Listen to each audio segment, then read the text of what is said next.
Now recording. Wonderful. We're here, gamers. Welcome to Horrorlogic. Yeah. Hi, Craig. Hi, Craig. It is... Well, you don't know what day it is. You never know what day it is. It's kind of been like that for a long time. Grim, you wake up in the house. It's not your house, but it's where you live. You think for a moment. What was the last thing you did? Oh, the arcade. You should probably check on Daniel, and maybe fill in the other people who live in this house about what happened. Okay, so Grim, when he sits up on the bed, he goes to instinctively grab his glasses and put them on, but when he does, he forgets that they're cracked from the last incident. So he gives a heavy sigh, shuts the glasses, and puts them in the trash can next to him, where there's a discard of other various broken glasses, before going to this sort of cabinet, getting up and going to the cabinet and grabbing an extra pair of pink tinted glasses from it before heading out into what I assume is a hallway. You exit your room and you do in fact enter a hallway. It's one of the two most notable hallways in this very large house because this hallway contains all the bedrooms. Some of them have nameplates, I'd assume. Others don't, but you practically know who lives where by this point. You've lost track of how long you've lived in the house, and every other person who lives here has also lost track. You do remember waking up in the house, waking up in your room, going out and meeting all the other people. You remember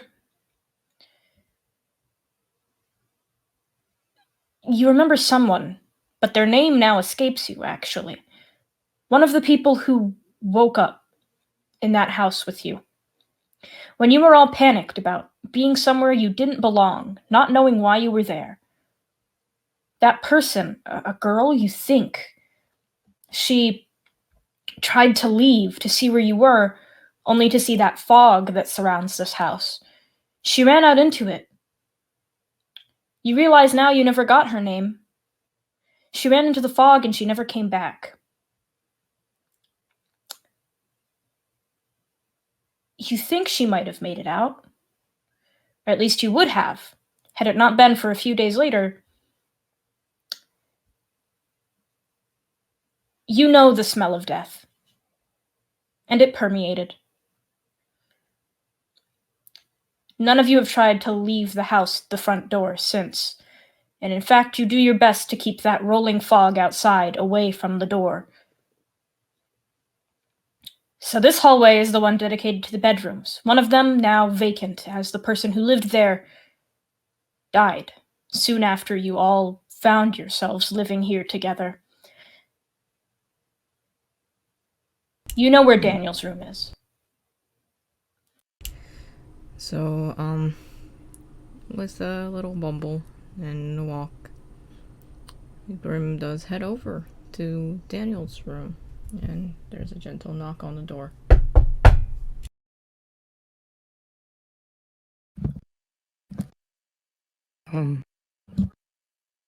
Almost like it takes a few seconds, and then just Daniel just slowly opens the door, and he's probably got like a stuffed animal on him. Grim smiles. It's just like, "Hello, Daniel, dear. How are you?" Hey, Graham. Good. How are you? I'm fine myself. I was just checking on you since, the arcade. Yeah. That was That was a thing. That was definitely a thing.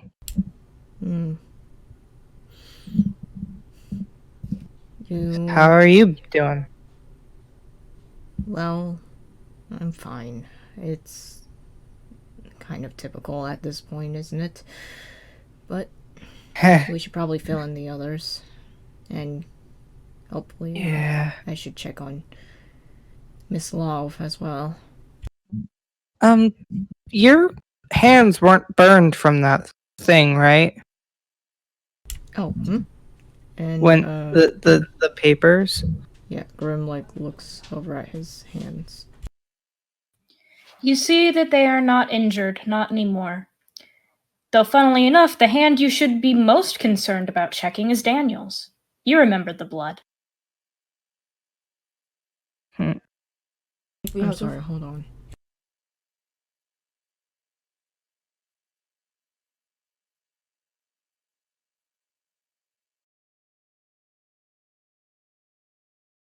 Holding on. We all hold. Everything goes in stasis. It's just all frozen. It's just one moment. It's like pausing. It's like what happens Sorry, when you're fucking playing. stasis because my mom came in, even though I told her, "Hey, I literally have." It's like when you play a Telltale game and you don't answer something, so they're just standing there looking at you. But then the timer runs out. Okay, but I'm back. Can you repeat the last sentence you said? I said, funnily enough, the hand you should be most concerned about is Daniel's. You remember the blood. Yeah, Grim kind of looking at his own. He's like, "Oh shoot, Daniel, is your hand okay?" I forgot about it. He immediately looks at his hand. There's a scar there, fully healed. No more pain. Well, it's healed. He turns his hand to show Grim. That's good. That's good. At least you weren't hurt that much. Well, at least you're not hurting anymore. Yeah.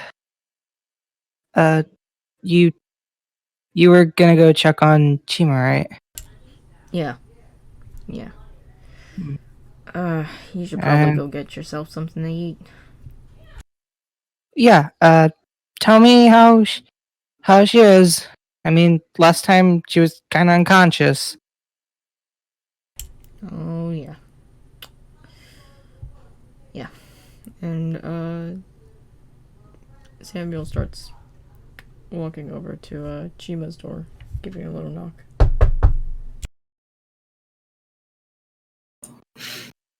I imagine the knocks on the door would have stirred Chima awake. I'm trying to remember. This is at least sometime after the whole arcade. It's about a day or night's sleep after the arcade. I imagine she's kind of stirred away. She's like, and it takes a bit, but surely the door opens, and there's Chima. She's like, "Hello, Miss Love. You doing okay?"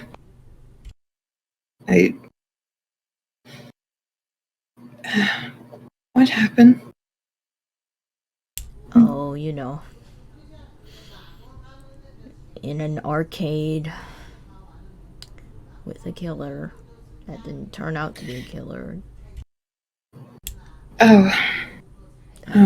Wait. You doing okay? You were not unconscious the last time, so. And she was kind of rubbing the back of her neck. She's like, yeah, I'm fine. I just... I guess I got knocked out from that thing. Pretty heavy hit you got, too. No injuries? No nothing? I'm not sure. I'm not sure. I'll have to check to see. Well, Daniel's hand healed up just fine, so hopefully you are quite alright. Well, in the physical sense. Yeah. Well, I am alive. You are not? Yeah. You should probably get yourself something to eat or something, and we'll fill in the others on what happened. Yeah. I'll be there in a moment. I'll just need to do something. And Grim presumably watches her go back into her room. Before Yeah, Gina kind of like goes back to your room, presumably to like look for her room to, find her journal to write into.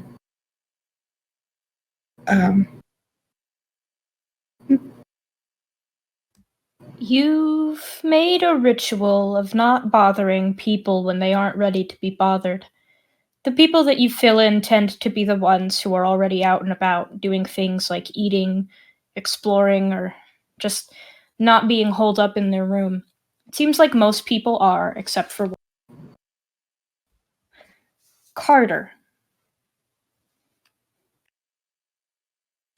Hello. Like I said before, it's been a long time. You woke up in a room in a house that you cannot escape, with a bunch of people that you did not know. Nowadays you know them, at least a little bit. But, it's morning, or what approximates for it in this house. So, breakfast. The fridge is always stocked. What would you typically make? He'd typically make a bowl of cereal or maybe some toast. He's basic like that. That's fair, though. That's real fair. You're already out and about. Grim, as you're heading there, you do stop and remember something. Oftentimes, at the ends of these ventures, you don't have anything with you to bring back from what was outside. But you do recall how it ended, the event at the arcade. Don't you? he does. And he's like looking a little bit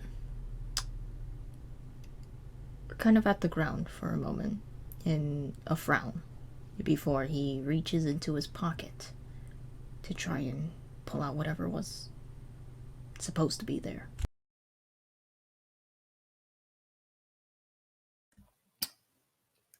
It's a picture. Just like you remember, it's the picture that he gave you. The night rabbit. He said his name was Ron right before you saw him get engulfed. He said to tell this boy that he missed him or loved him or something along those lines. It's a picture of the man that you saw as a child next to another child with nice hair and a bright smile. Clearly someone from his life before he died. But you know how this works. Every time you go through a door, it's somewhere different. You're not even sure if they're the same world, the same reality. In one place, you could ask if Lindbank existed, and they might tell you no. The likelihood of meeting the boy he wanted you to say hello to is slim to none. But it's the first time that you actually have something from one of those ventures actually back in the home with you. Grim is perplexed. He looks at the photo and he almost goes, huh, that's a first. And he frowns, deep in thought, as he puts the photo back into his pocket for safekeeping before heading into the kitchen. Carter, you see Grim. He's a pretty kind fellow, you recall. A nice doctor.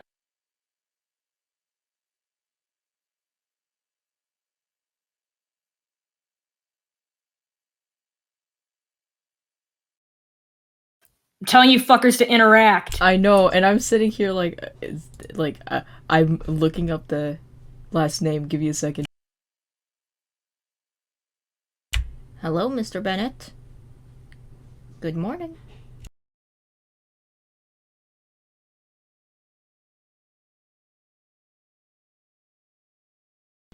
I can't hear Jasper. Jasper! Is Jasper talking? I can't hear him. There's no green. There was green before, but... It was green, but... We've lost him, gang. Oh no! Sorry, I'm here. Hello. There you are. Did you hear? Sorry, I'm having technical difficulties. Hi. I have to go back onto mobile, which I am now. Hi. Hello. Hello. Okay. Did you hear any of what, Not a single thing. Oh boy. Okay. Wow. Grim just kind of walked in and was like, "Good morning, Mr. Bennett." Oh, hey, Grim, was it? Yes. You can call me Samuel, though. I do not mind. Can I call you Sammy? Sure. All right, you can call me Carter then. And he Alright, he then. offers a hand to shake his hand. Like, I don't think we officially met, actually. And Grim gives you a handshake. It is firm yet soft. You're probably the first doctor I've met that's had such soft hands. Oh, why? Thank you. Yeah, it was a compliment. Don't worry about it. He's a very lighthearted kid. And Grim kind of just, it's like, it's very nice to meet you. What are you having there? Cereal? A little bit of toast? Yeah, just I don't really go over the top when it comes to breakfast, at least when I'm not training. That's understandable. And Grim does actually go over to the fridge to grab something himself. And he grabs an orange. And he's peeling it while talking, and he's like, "So, have you gone through any of the doors lately?" I'm gonna be honest, Doc. I haven't really had the guts.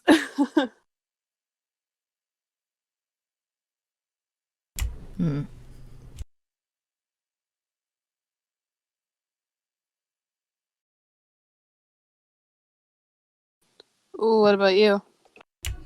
Oh, 1 second, fuck. Okay,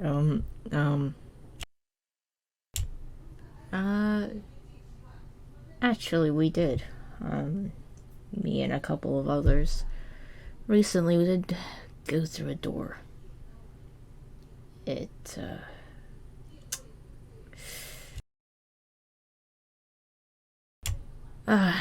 it was not exactly the best of experiences. Do But you kind of get used to it. want to talk about it? Sure. I mean, it's pretty normal, I suppose, if you're living here. Well, if you ever need somebody to lighten your spirits, I was kind of considered a class clown in high school.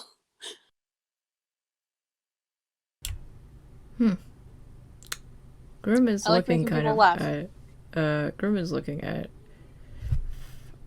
what was his name? Shit, I already forgot. My goldfish brain. Carter. Carter? Oh, that's the name of my baby cousin. I probably guess that. Yeah, okay. Carter. Like, he looks over at Carter and can kind of in a way see through his shit, but he doesn't say anything. And he kind of says, yeah, well, we were in a town, late night working at a hospital, me and Chima, and a woman came to us, and she said the night rabbit was back. You know, serial murder, that kind of stuff. And, Daniel was with us at the time, I think. Oh, he's a lovable kid, but he went to go investigate the arcade where the night rabbit was looming about by himself, and, Oof, that sounds like a bad idea. so me and Chima went to go look for him, and as soon as we walked through those doors, they locked on us, and there was no way out. So we just Uh-oh. kind of journeyed in. If I remember correctly, there was actually, God, this, when you just have done this so many times, your memory kind of gets fuzzy. I'm sorry, if I remember correctly... Yeah, no worries, Doc. Take your time. The girl did go with, her father, I believe, when they left. But I had a bad feeling about that, because, well, earlier I did have a vision. It's, something to do with this. And then he taps right underneath his left eye, where you can see it's kind of pinkish and a little veiny. Ooh, you some kind of witch doctor or something? No. Just your ordinary psychiatrist. Psychiatrist, but... I don't remember how I got this eye, but it gives me visions of people's deaths. Oof, that's a pretty grim thing to have. And he kind of like, he gives him a little nudge with his elbow, like, Grim chuckles at that. He loves puns. There we go. I was wondering when I get a smile out of you. Well, you got me there. And the further we went into the arcade, well, we did meet the night rabbit when we thought he was going to kill us. Daniel, I believe, knocked over an entire video game cabinet on him. Damn, strong like bull, huh? Mm-hmm.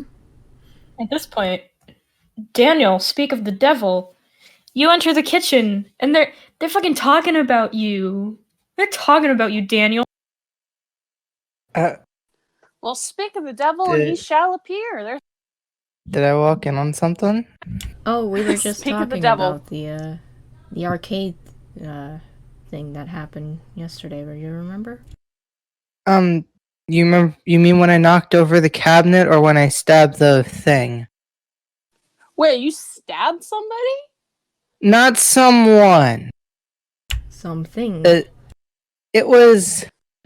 He kind of like shows his hand because he has the scar. Just like, some guy used me to summon a corpse demon thing, and it tried to kill us.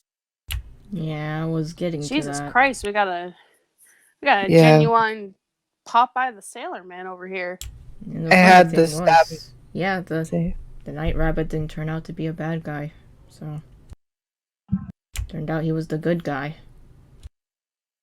Yeah. Wait, I thought he was a killer. Well, Apparently. So like this guy is like some kind of like he was Vigilant. some sort of vigilante, yes. He, Yeah. So, Oh, okay, yeah, I get you. Okay, I get you now. I'm picking up what you're laying down. All right. yeah, he was murdering those who would hurt others and stuff like that, you know. Oof. I mean, yeah, and the guy that, hurt Daniel was, that poor girl's father, and, he killed her too, without a hint of remorse. yeah. Carved her open like some sort of sick Thanksgiving turkey. Bon appetit. And also, just left her on display in the fridge, if, you remember that, Daniel, don't you? I didn't see that with the fridge. I kind of looked away. I remember It's a good you thing getting you hit in the didn't. head with something. Oh, right. One of the corpses was chasing after us when we were down the hallway and threw a box at me. It actually hit you dead on. It was actually And a really strong funny. arm. It actually turned out that Who was knew the corpses corpse. had good aim? It turned out that corpse was the Night Rabbits. What a turn of events! Oh my Like- god. Like, I guess it was like he was a ghost, but his body was a zombie. Yeah, So- it was possessed by that demonic stuff. That what was his name? Holt or something? Holt. Daniel goes to fridge as they're talking. Yeah, Holt. Yeah, he was the one who summoned the demon from hell or something just to get revenge on the Night Rabbit, even though he hurt others beforehand. And was not a nice experience. Yeah, Yeah, I don't blame you, Doc. I don't blame you one bit. it was very freaky having you see that stuff. I believe Chima got knocked out. Yeah, and Oof. She did, but now she's awake and she's joining you in the kitchen. Hi, Yeah. Chima. Hi, Jima. Hello. Daniel we just just lays him over near the summoning- fridge. Are we just summoning people by mentioning them or something? What's going on here? Here, let's see They if were I can already summon awake. someone. No, I Daniel, doubt that'll be the case, Mr. Bennett. Do you think I could like summon like a pizza delivery guy if I said like DiGiorno times or I mean, if we They'd open the probably fridge, die we before probably they got might get into the pizza. house. Gianna kind of like holds the hand to her head. She's like, before like walking towards the kitchen to get something to eat. Wait, Del, I remember reading part of it, and I wanted to ask. So, you said that the fridge in the house is able to restock itself. Is it like just every time you open it, it changes what's in it? Kind of, yes. Okay, Daniel has just been opening and closing the fridge for like the past few minutes as they were talking, trying to find something he wanted. Carter's like kind of watching him from the corner of his eye before finally turning his attention towards him and being like, hey Danny boy, what you doing? Trying to find something to eat. Grim is just like going over like, Daniel, don't do that. What? What? This plate? It's not like we're paying bills here. True. Okay, can That's someone rude. explain to me how this fridge works? I don't know. Maybe you aren't thinking of anything, so you're not exactly getting what you want there. Okay. Carter, give me something to think about. And on the spot, he immediately blurts out, tater tots. Okay. Please give us tater tots. And he flings the door open. You see a DiGiorno pizza, not tater tots. Were you just thinking about the DiGiorno pizza? I said DiGiorno Wait. 3 times. Wait. I did it. I called it. Daniel Sauce is like, wait. How did this get here, though? Did the fridge just deliver us DiGiorno? You can't deliver DiGiorno. That's the whole point. Then how did it get here? I'm scared. I don't know. Carter, I'm I was scared. talking about DiGiorno. I was talking about Grim is DiGiorno looking before you over came at into the room, Chima. so... Grim is looking at Chima. God. Would you like to just go somewhere near a little more quiet, Miss Love? I'm fine. I just Would you want like something to eat. Would you like a cup of coffee or some tea? A cup of Would coffee you like a would be delicious nice. slice of DiGiorno? Or like a fruit? Oh, no DiGiorno, please. I'm Too not early a for fan of it. pizza. I'm It not a is fan. never too early for pizza, Doc. Yeah. Your It's just- opinion, not Daniel mine. grabs the whole. Carter reaches over and gives Daniel a high five because same brain cell. Yeah. High fives immediately. It's like, yeah. And there's 2 boomers in the room. Grim is going to go up to the cabinet and open it. Will there be fucking what happens if that happens? Is there coffee grounds there? There's coffee equipment if you want it. Yep, Grim's taking that out and brewing himself and Chima a cup. I mean, in the meanwhile, Chima's gonna. I imagine Chima ends up grabbing an apple that she found and just starts munching on that. Hey, careful what you eat, Doc. You don't want to make yourself sick, with the apple and all. I have no idea how you guys sure like do. coffee. Well, Please tell me you don't drink it black, Daniel. don't I tell me don't you drink- drink without cream. I don't drink coffee at all. The last time I remember, you tried chewing some of the beans. Listen, I never had coffee before that. Bro, you good? You just took the entire bag and you dumped it in your mouth. You said that's how you do it. No, I didn't. I can't believe what I'm hearing right now. And then I and need then to we leave the had- room. And with that, he kind of gives him a little mock salute and leaves the room with his bowl of cereal. you do that, and you do remember the part, Daniel, that we had to clean up the entire mess that you made from that moment. It was quite the spectacle. It was, but a stupid one. And she takes another chomp on the apple.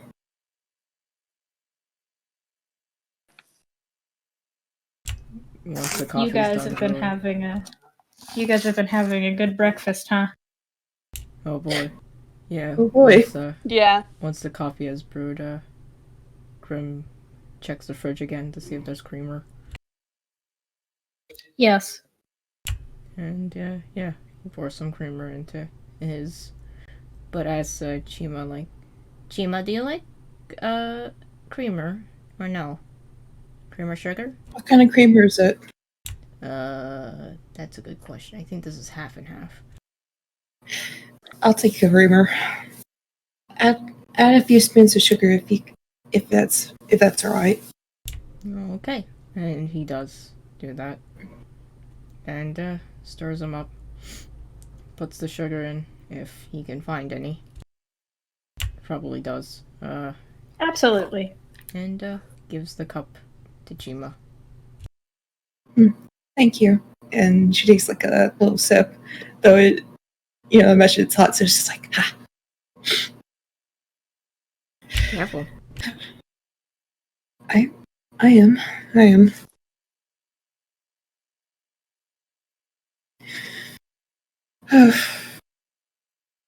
Did anything happen while I was out? Not much. Same as always. Hmm. Not that I could remember anyways, unless the DM says otherwise, looks directly at the fucking camera screen.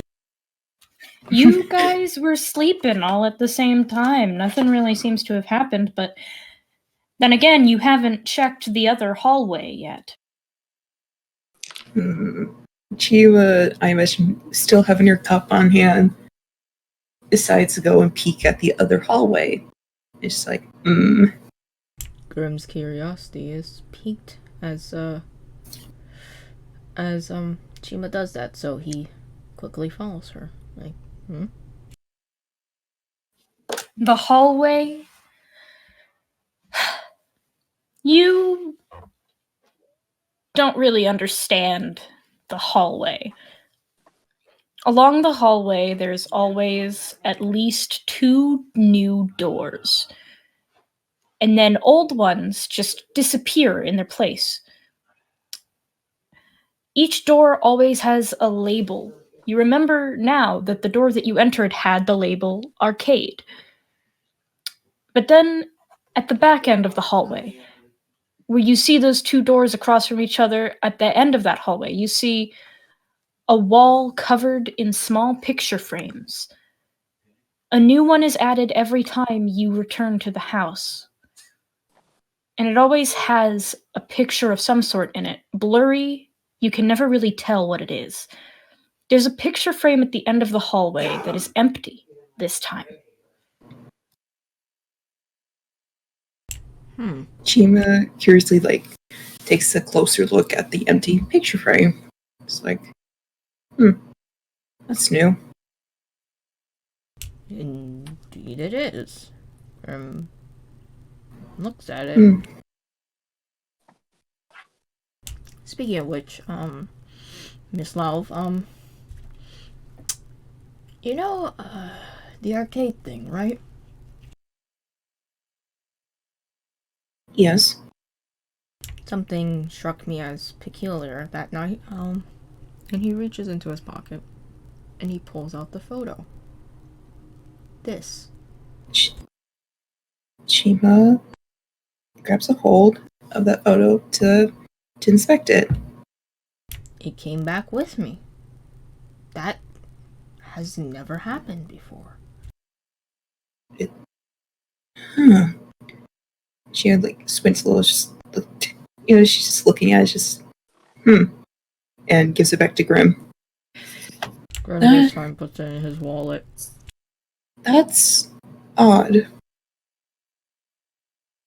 Indeed. And she looks back at the empty picture frame.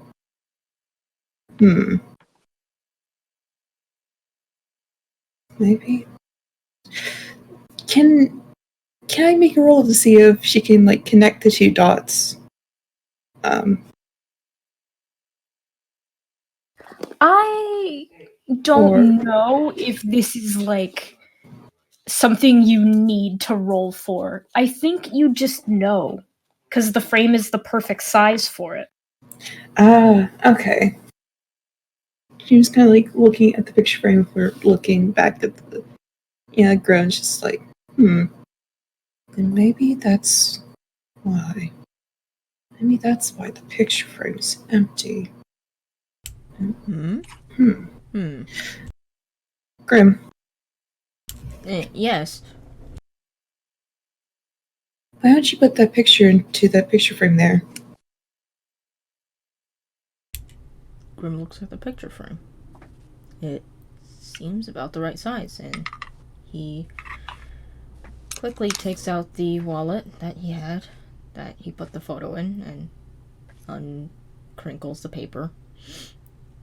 And he tries sliding the photo gingerly into the picture frame. It fits perfectly. Well, fancy that. Fancy that.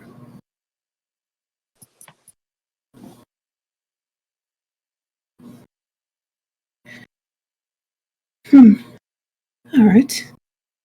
Well, it definitely does seem like a. Like, now that you say that, it does seem like a first. And seems like a first. It seems like a first that we can actually see the picture more clearly. Well, let's see if that did anything.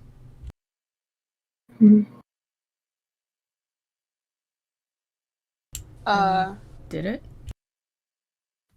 Nothing changes that you can tell.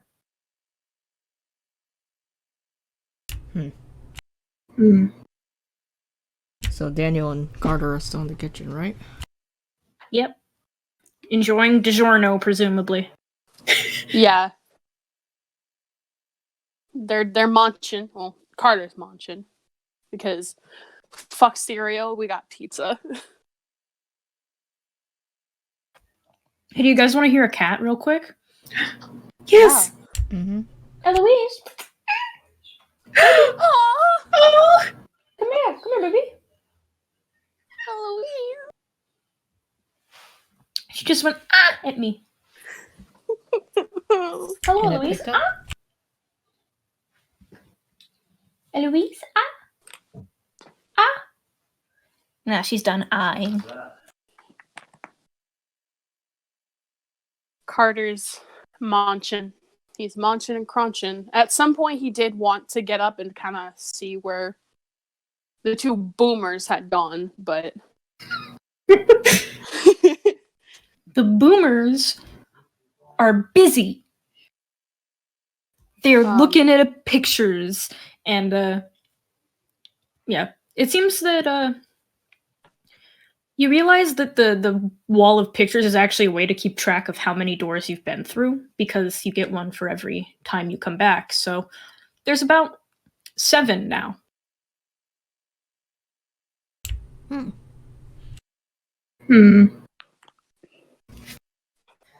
Uh-oh. uh-oh. Oh, what? Eloise is on the bed now. Uh-oh. Kitty. Uh-oh. The DM I'm trying is to being be a attacked by storyteller. Kitty. I'm trying to be a She's right. storyteller.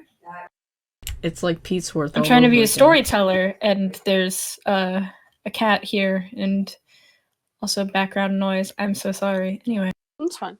would you guys like to inspect the 2 doors? Yes, Yes, we would. he would. Carter's finally gonna be like, I fuck it, my curiosity's getting the best of me, and goes to find the old people. The old folks. The I don't want them boomers. breaking a hip or anything. So, the doors. One of them has the label Carnival. The other has the label Telephone. And the cat is dangerously close to my microphone. Oh, Move the cat! Watch as the entire house just gets consumed by a cat. My cat. The house Special begins route. to shake with a vibration that sounds oddly like cat purring. Sees She Carnival, has- sees telephone. She has left the mic alone. She's going back to the blanket. Anyway, yes, you see Carnival and Telephone. I'm gonna Carter be pokes honest with his you. head around the corner. like- Out of character, I'm like, the telephone one interests me more, and I'm like, out of character, I have a feeling I know exactly what these two are supposed to be based on. I know what the Carnival one's based on. I know dead for fucking certain. I don't know about the telephone one. Yeah. That being said, though, while they're preoccupied, Carter's gonna kind of poke his head around the corner and be like, "You guys good?" And she was kind of like startled and almost like spill her coffee. Oh, Jesus! Don't break a hip, old lady. Goddamn. Grim is just like, I am oh, hello, Carter. Yes, we're quite I'm fine. not- It's just another frame. I'm not old lady, Mr. Bennett. Yeah, it kind of looks up at the picture frames and just... Guess I've been through a lot, huh? How long has Carter been here? You've all been here for the same amount of time. He's just kind of kept to himself. Yeah. Didn't want to get involved. He was like, nope. Mm. He kind of looks between the two doors, seeing the labels, like, I've never been down this hallway before. Never bothered. I've kind of poked my head in a few times, but never really been in here. Surprised you haven't. Curiosity got the best of us both. Me and Miss Love here. And we went through and tried our luck. No dice so far. None so far. But there could always be something. He kind of looks at the labels and then kind of makes his way over to the carnival one, looking up and down, hands in his pockets, in his Letterman jacket. Just something tells me there's a carnival behind this one. You think? It's like, yeah, you think, and it's like in a sarcastic tone. Like, no, really? I don't know. What do you think, Doc? Carnival or telephone? Personally, the one that interests me more is the telephone one. What does it mean? If the carnival It's pretty one, vague, huh? the carnival one, you can probably figure there's a carnival behind there. But the telephone, it's not just going to be a telephone in there. So maybe it's just going to be a simple game of telephone, and nobody's going to have to get hurt or die or anything. If only. And she was kind of like, I know, like the telephone door. It's just, Should I go get Daniel? Because I have a feeling we're all on the same page here right now. Go get Daniel. I'm gonna go get Daniel, and with that, the speedy boy makes a beeline out of the hallway and like, Daniel! I bet by then Law was just taking like a huge sip on the coffee. Just Surprise! It's the ring. How's the coffee?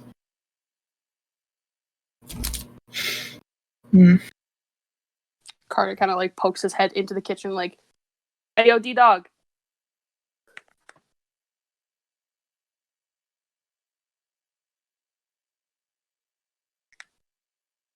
and Daniel is dead. Oh shit! Daniel has passed away. Oh no! Oh my fucking god, he fucking dead. Oh my fucking god, he fucking dead. He died from pizza overdose. I got a package, and the package has asleep. rainbow packing peanuts. Ooh. Oh, what the fuck? Yo. What's it? What is it? It's a mixing cup for the resin supplies for the dice stuff. Aww. Oh, nice. Oh god, I actually need to pee like really quick. Go. She might need to take a piece. You might need to pause the recording. Yeah. Unpaused. Right Excuse when me, I Jasper burped. God. Uh-oh. Uh-oh, gamers. Bro, I'm trying to game. Sorry, Okay. Okay. You are all in the hallway with the two doors, carnival and telephone. Daniel, you have joined them, so. Now that I know it's not based on Carnival, I am intrigued by the carnival. I imagine by this time, Olaf is just kind of staring between like the two doors, mainly at the door labeled telephone, with still having like the empty mug. Mm-hmm. Carter's gonna try to reach for the empty mug. Take it from them. What are you doing? I was just gonna put it down. Oh, He just he kind of takes the mug and gently places it next to the door. well, it's empty, so. I mean, we can just grab it later.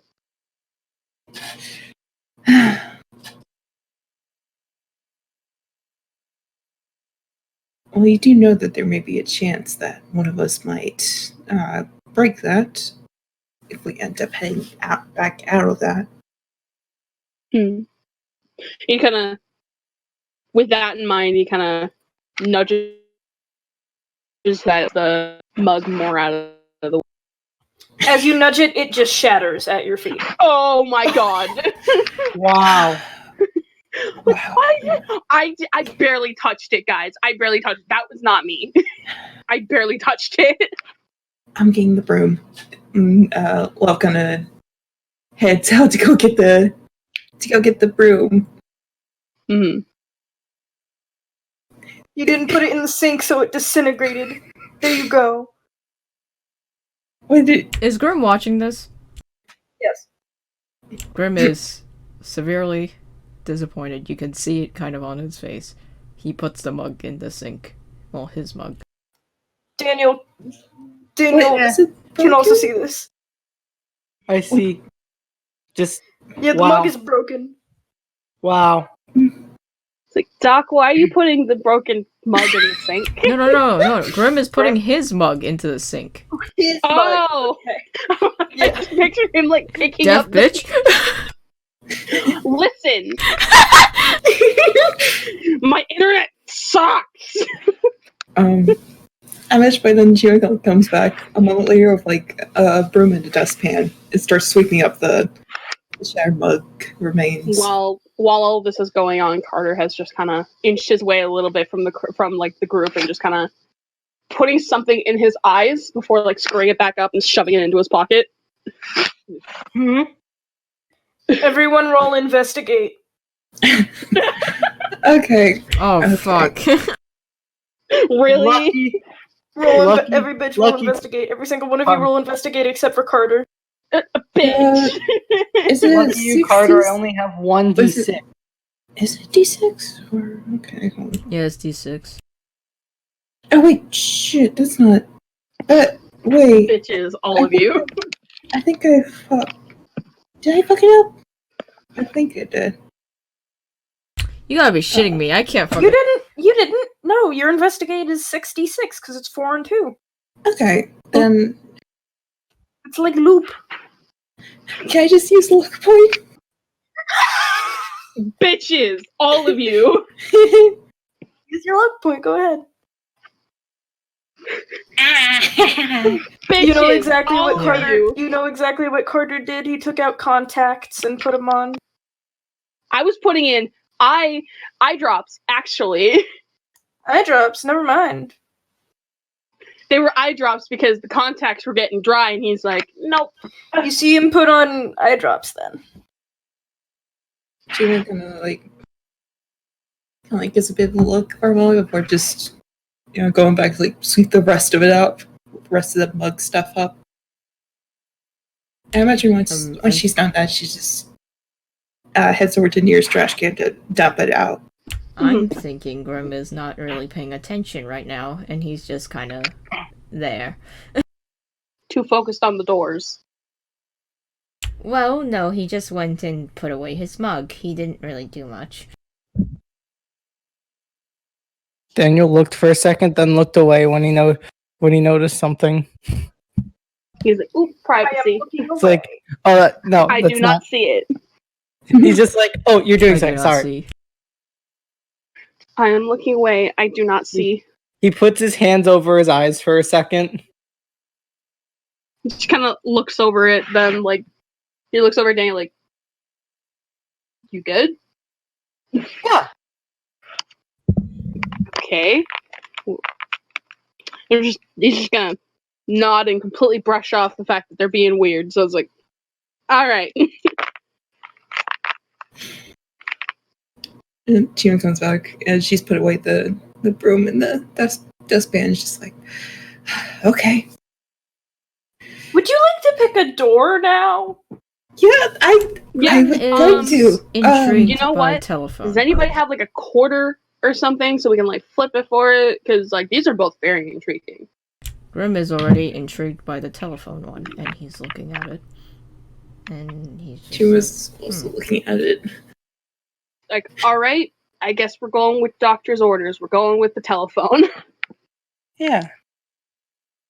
Oh, you could do like a player vote and see which one we want to go. Out of character saying that. Hello, phone. I want to go to the fucking telephone, bro. I guess we going with the telephone. You have a Phone. player vote. Give me your player vote. What do you want, Jasper? Telephone. I literally do not give a shit. Either one is good on my end. Okay. I am curious about the telephone one. Yeah, because like, it's more vague than the carnival. Yeah. Cool. Gemini?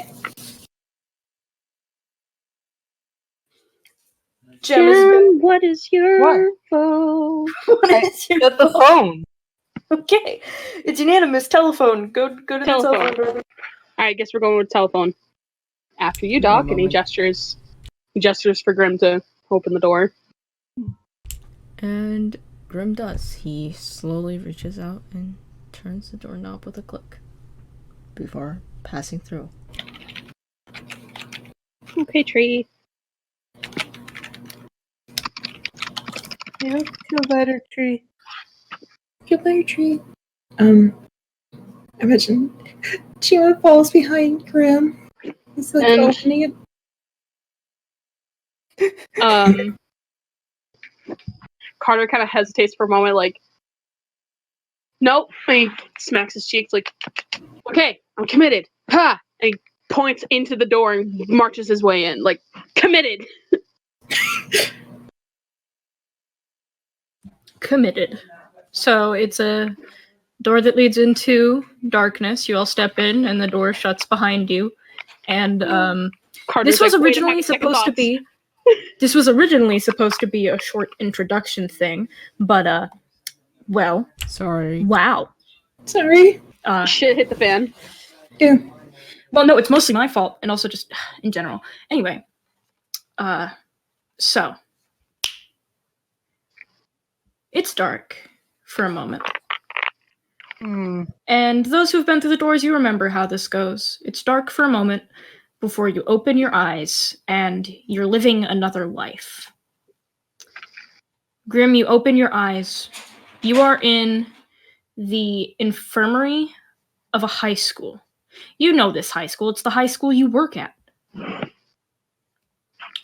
name escapes you, but it doesn't strike you as odd that it does. Working beside you at this infirmary is Chima. Sitting in the infirmary waiting for care are two boys, Daniel and Carter. You two still go here. It doesn't strike either of you as odd that you go here. This is your high school.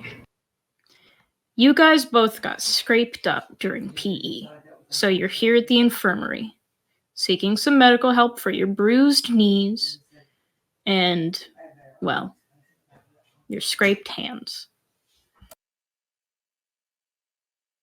You do not remember the house. You're just living your life. You do not remember the house. Seek medical aid. Carter's immediately gonna get up, like, and walk over towards Chima, and just, hey, so my teacher kind of sent me here. I don't know why, and he shows his scuffed up hands. Like, I've been through worse. I don't know why she keeps sending me here. Chima kind of turns, like setting down, whatever she was holding, And takes a look. He says, well, they do look scuffed up. Well, they're not too bad, but we'll still need to disinfect it in case of infection. Come on, Doc. It's just a scrape. It's not like I'm gonna get, like, squades or something. Chima gives a bit of a squint at Carter. Dr. Grimm? Ah, yes. Let me see that. He kind of holds out his hands to show the scrapes. It's not even that big of a deal. Well, Miss Law was right. We just need to probably give you some disinfectant. Patch it up a little bit, and you should be on your way. Thinking Dan walked in right now, just like, oh, is it busy? No, not at all. I mean, unless you want to get squades, and he wiggles his fingers like, What's that? Daniel walks in and is like, I don't know things. I don't get stuff. Samuel That is wasn't me. looking at Carter with a bit of a don't feed the boy misinformation sort of look.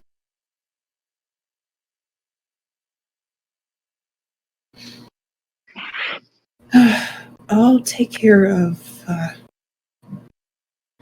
I'm trying to remember the last name of Daniel. Mr. Bennett. Wait, Daniel, what's... Ooh. Oh, It's Pescal. Pescal. Okay. I'll take care of Mr. Pescal. You take care of Bennett. Thank you, Chima dear. And, Gina just, approaches Daniel, to and see what what he needs. Yeah. Do you need something? I mean, they've just got a few like scrapes and stuff. I didn't fully know why I had to come over here, but that's what I'm saying. And it's like he's being worked on by Grimm. And he's like, that's what I'm saying. Like, I don't know why she keeps sending us in here for bumps and scrapes. It's not like we're dying. I guess it's just to be safe then. It's so you too. And so you, and Gina points at Carter. So your scrapes don't get infected. He kind of hops into feed, just whatever. It's not like anything I'm going to say is going to convince you guys not to spray whatever the hell that stuff is into my Question, what time period is history this? open wounds. This is like modern day, right? Mm-hmm. It's modern enough. Is neoaspirin a thing? Yeah. Yeah. Grimm is just kind of like, it's neoaspirin. And he like just sprays it while he says that with a dead look. Kind of like tries to like pull his hand away because, ow, what the fuck? Doc, that hurts. It's disinfectant. Don't worry about it. It should hurt only a little bit. For a quick second, but the pain should subside quite quickly. My hand looks like it has rabies. Maybe you do have rabies. Hey! Okay, please do not say that in my office. I'm sorry. It was too funny. He kind of like shoots Daniel a look like, bruh. What? You are cut off by a ringing. In this infirmary, this is also where the lost and found is stashed. From behind the desk, you can see into the lost and found bin. And when you see into it, you also hear ringing. There's a phone in the lost and found bin, and it's ringing. Daniel goes to look at it. Oh, that poor soul. She was honestly confused. Kind of follows along. Carter kind of gets up from the seat. Like, you'd think that somebody would immediately take a phone to the office or something, rather than just tossing it lost and found. He says as he's like looking at Grim. Mm-hmm. Mhm. It's still ringing. She was going to try to, look for it to, pick it up. You pull out a flip phone. I guess you should answer it. Maybe it's somebody calling from another phone to find it. Maybe. Maybe. That's what I do. Let's see. And Jima flips off the phone and holds it to her ear. You're not the owner of this phone. No. This was found in Lost and Found of this high school. Who is this? Oh. They wanted it to be lost. And now you found it. Excuse me? What's up, Doc? Jima kind of gives like a bit of a look at Carter, at Carton before, just before looking back. And still has the phone to her ear. You're not alone, are you? Why would I be? Would they like to hear me too? I'm sorry. Do they want to hear me? Jima kind of lowers the phone a little bit. It's just, giving like a bit of a confused look. Is this some kid? I don't know.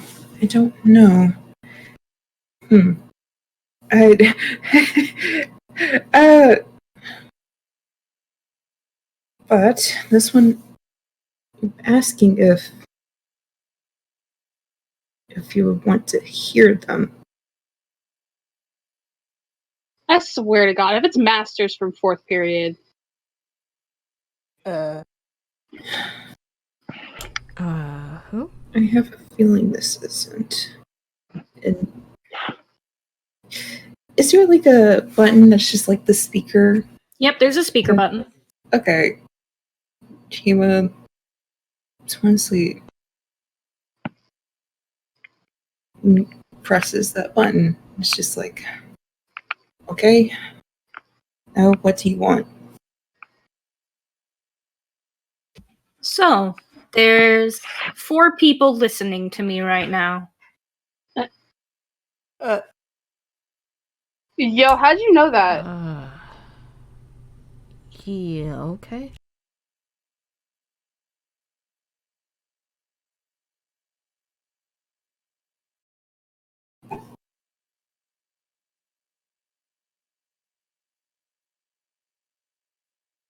Oh my gosh, I'm so sorry, guys. Hello, I'm here. They've left the room, and I'm free to not be worried about that anymore. Sorry for any background noise that was caught by the mic. Anyway, would you guys... Did you do anything in that brief moment? I need... Oh, no. Just kind of went like, Carter was like, how the hell did you know that? I have a good ear. And I have a good eye. Oh, okay, what? Enough with the games. What do you want? The screen on the flip phone flashes with static for a moment. You can see a little pixel eye open on it. And it looks at all of you. Yeah. And you were gonna drop the phone. Carter slowly raises his hands in a kind of like cross formation, like. Grim instead is the one who picks up the phone. What? Okay. Doc, just hang up the phone. Like, that's bad news bears. You can hang up, but you won't get any answers if you do. And you'll still be in this. You were in this the moment you answered. What is this? I'm an eye of something greater, looking for those to entertain a lot of other eyes. They're all on you now. That's okay. All right. Carter kind of laughs awkwardly, like, is this some kind of joke? I don't. You think can so. call it a joke if you want to. Well, if it's something creepy and like this, I don't think it's a joke. So, might as well play along. Play along. That's a good way to think of it. Think of it like a game. You're all going to be hunted now. It's a game Wow. of survival. I'm sorry, Hunted what? by who? Other players. You're all playing the game now. Grim What? frowns. Game. This is where I'm gonna call it. Thanks for patching me up, Doc. I'm going back to class now. And he turns to leave the infirmary. As you turn to leave, someone enters through the infirmary door. It's another student. Oh, The student hey, looks sorry. at you. Grim quickly Huh? puts away the phone. May we help you? Hello. Do you need anything? He's staring at Carter. Carter's kind of, hey, he goes to scoot around the student, like, with an awkward nod, like, I'm just gonna. They're coming. He stops dead in his tracks and he looks over at the student, like, what? They're coming. He turns and looks at the other three. Chima is going to approach the student. It's like, all right, enough with the games. If it's all some sort of sick game of yours or some sort of prank, we're going to have to send you to the office. The student turns their head. He turns it all the way around to stare at you, Carter. Yeah. You hear his neck crack as he does. Ooh. Oh, They're coming.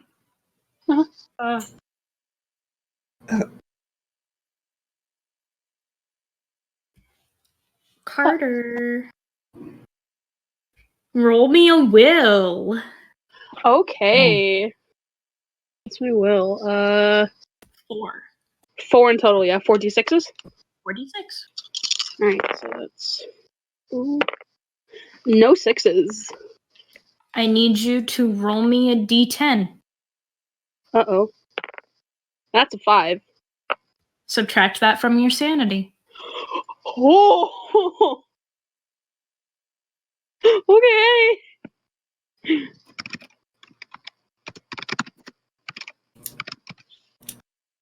No, it's at 95. Jeez. Oh, okay. I was gonna say, like, what the fuck? You don't lose it all. You No. lose it in increments of 10%.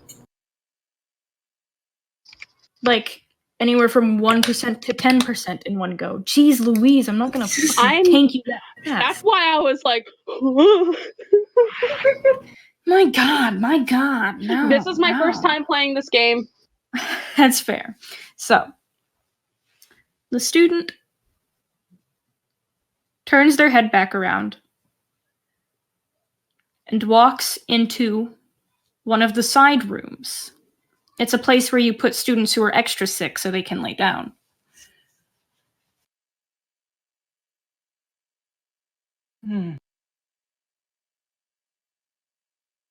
You don't You see also him. that too, right?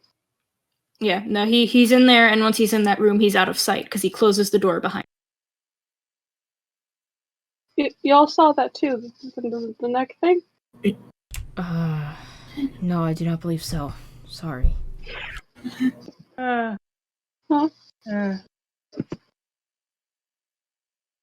I flip open the phone again.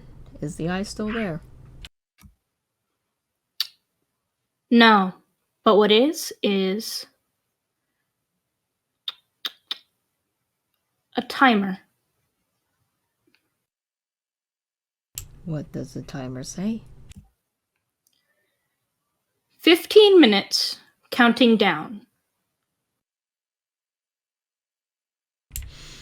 Is there anything in this room that I could pick up potentially just to defend myself? It's a high school infirmary. Yeah, probably not much A except for public pair. school infirmary. Yeah, probably not much except for a pair of tweezers. So Considering the funding y'all got, nah, I don't think so. So, no, there's fuck all. Phew. What's on the phone, Doc? a timer. 15 minutes. Until What? I have no idea. Probably whatever that student said. They're coming. So do we go? Do we like leave? What do we do? She was trying to like remember how is like the map laid out, because they are currently in the infirmary. They're in an infirmary. If they left this infirmary, they'd see one of the doors that leads outside the school at the end of that hall, and then the other side of the hall leads further into the school towards a hallway lined with lockers.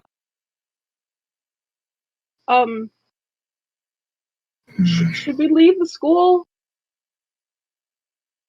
I'm gonna go try the front doors, and he turns to leave the infirmary. It stops and looks at Daniel like, do you want to come with me? Yeah, sure. Mm-hmm. And leads him and Daniel out of the room. Are you going to the door that leads outside the school? Yeah. You exit the school, and the ground looks the same as ever. The concrete leading to some grass, leading to a parking lot. It's the same. But the second your foot hits the ground, it feels like you're shifting in sand. Immediately, like, pulls his foot away back up onto the steps of the school. Like, what the fuck? What? It looks the same as ever. It is the same as ever. There was no dip. Your foot didn't sink or anything like that. It was solely as if your body felt it were walking on sand. Card is gonna kneel down and kind of reach his hand towards the ground. It feels to you as if the ground was flinching away from your touch, but it's not actually moving in any way. It's just the impression you get. Daniel, do you look at the sky? Yes. The clouds don't feel real anymore. They streak across the sky like the flick of a paintbrush across a canvas, a strike, a long line raised against it. And the clouds, they're shifting, not moving, not in a cycle, not in a pattern, they're shifting. And that feels wrong. It's like they're Instead of moving slowly at a steady pace, the clouds are disintegrating on one end while reforming on the other, moving that way in shifting patterns. What the heck?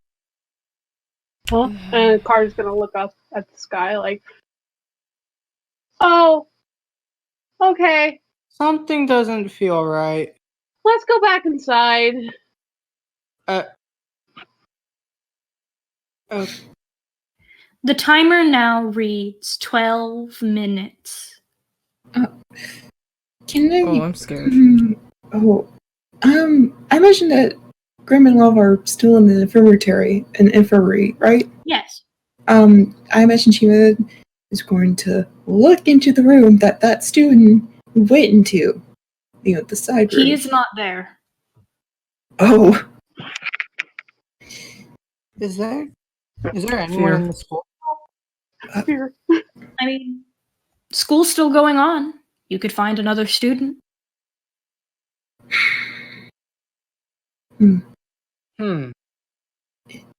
Chima slowly closes his door.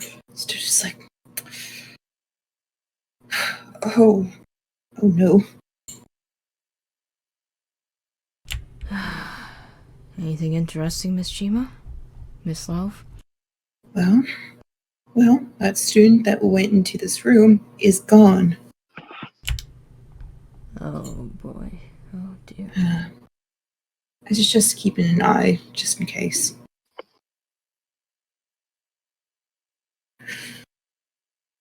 Yes. I'm going. And meanwhile, it's just finding Daniel and Carter. While we're at it. Do you That two sounds like a re-enter good the idea. infirmary? Daniel Carter does, yeah. Okay. Yeah, we both do. Hey, Well, I do. Hey. Hmm? Time's Yeah, being weird. the world's weird. The world outside is weird. What? The clouds are looking. They don't look right. The ground doesn't like me. It keeps flinching away from me. What in the hell do you mean? What? Go. Like, You want to Oh, come outside and see? Chima's gonna go out of the infirmary to see for herself. You run outside, and the second Grim does too. your foot touches the ground, Chima, the ground looks the same. You have your foot on the ground. You should feel sturdy, but you feel like your foot has shifted into sand. Your foot isn't sinking into the ground, it's still solid on the ground. Your foot is on concrete, but there's a feeling that you get like the ground is trying to shift away from you in a wave or a pattern. And she kind of immediately pulls her foot away back onto the school ground, inside the school. What in the hell? See what I mean? Miss Chima, Miss Love, are you alright? No, I'm fine. Something's wrong. Something's very wrong. Grim will like to lean down and touch the ground. Just like before. The moment your finger makes contact, everything looks the same. It's like nothing changes on the outside, but on the inside, you feel as if the ground is shifting away from your touch. Huh. That's bizarre. The countdown timer reads 10 minutes. We need to go look for people. We need to look for other people. We Yes, might at least a wanna way to look for defend ourselves. Yeah. in We might case wanna look for, something a does weapon or come to something. pass. Well, there's not much in the infirmary. I can check the rest. I can go around and start checking the school. The gym. then I suggest we do The it gym has all together. sports equipment. Yeah. And we go look for that first. Mhm. I suggest keeping an eye out for other people. Carter's gonna make a fucking like beeline towards the gymnasium. Yeah. Daniel follows. I imagine Lava's like kind of lagging behind, like way behind.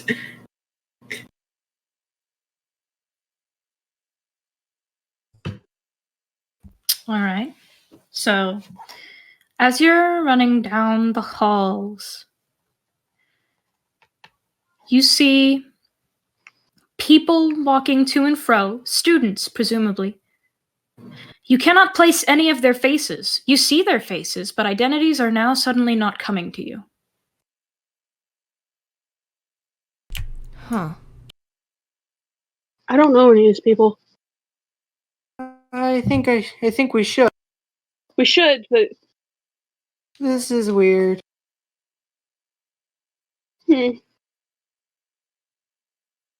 One of them bumps into you, Carter.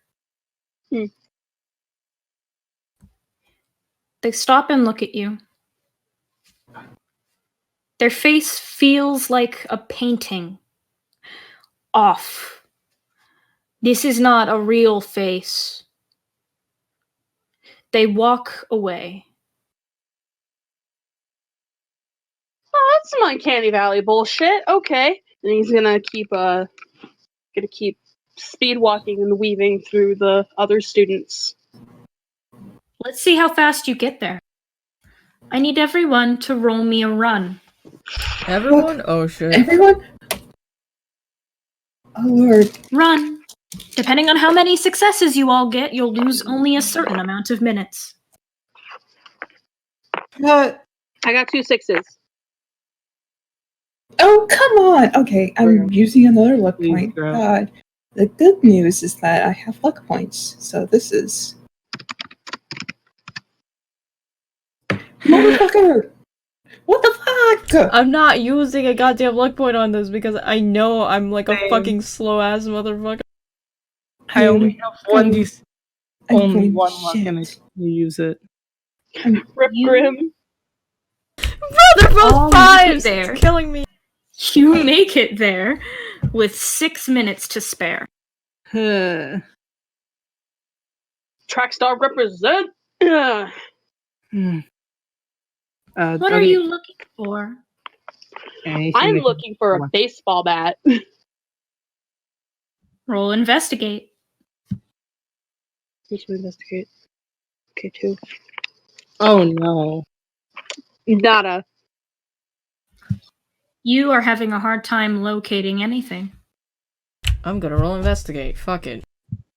I'm rolling investigate too. Oh If y'all god. find something, please give me it. I only have one in investigate. There's only 1d6. I cannot test it. Ooh. Nice. Tonight feels like a special night, so I'm gonna go take out my dice. Another 6. It's a 6. It's a 6. All right. You're investigating. What are you looking for? Wait.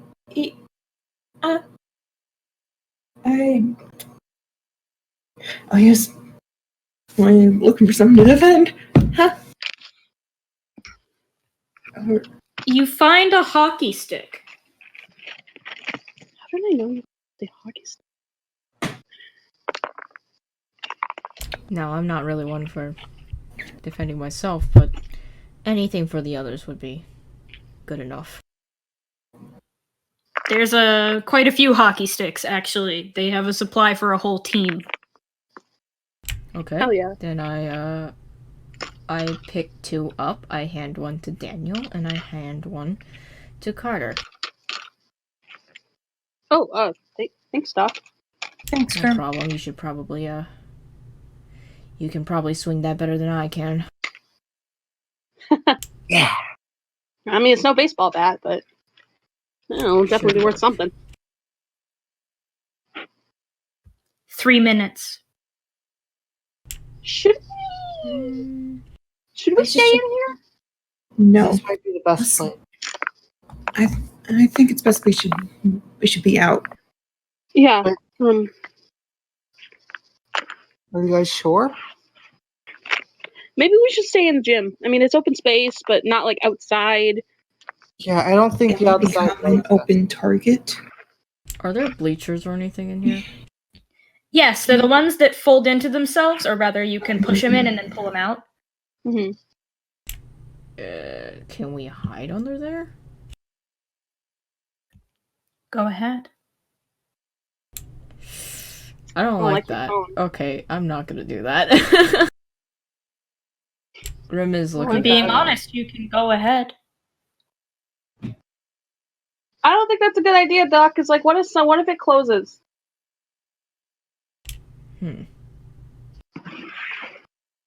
If I remember correctly, these close pretty slow. And it's not like I can fit in there anyways. Hmm. Chira's gonna look at the bleachers, just like, It's like, no. Grim also takes a hockey stick, Um, just in case. Carter's kind Even of I gripping the prefer- handle of his hockey stick. I prefer not being in a bleacher in the first place. Yeah. We should probably check if there's a classroom or something that we could probably make do. Yeah. What's the timer say? 2 minutes. Oh boy! All We should right. find an empty room. Let's just The teacher's yeah. lounge, that should be close to here, isn't it? Is it out of character? Is it? You don't know. Do we need to roll something? Yeah, roll me a recall. Okay. Hold on. All right. We out here.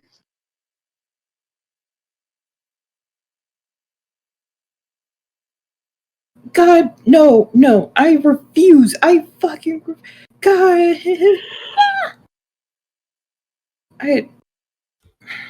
Show. Was that a recall? Yes, baby. The teacher's lounge is... if you ran fast enough, you could get there in time. Damn it. Shit. What do we If do, Doc? anything, teacher's lounge is just too far away from here. We could probably make it if we run, but it's better to keep moving to me. Or so we aren't stagnant in one place and we could probably get trapped in. So what? Just walk the halls? That might be our best bet. Oh no. That works. Yeah. I mean, I've ran these halls quite a few times. I'd hope I'd know my way around here. I'm scared. Let's just go. Let's just go. Now. Okay. And All right. Chira starts. Yes, ma'am. Starts heading out. Grim He's gonna follows follow right quickly after. behind. Daniel walks beside Grim. You were Carter's all gonna walking take the rear. You were all walking the halls. The people are still around, though many students, as the bell rings, start filing to class. And the second the bell rings, the phone rings. I check the phone. The timer is at 0. Do you answer the call?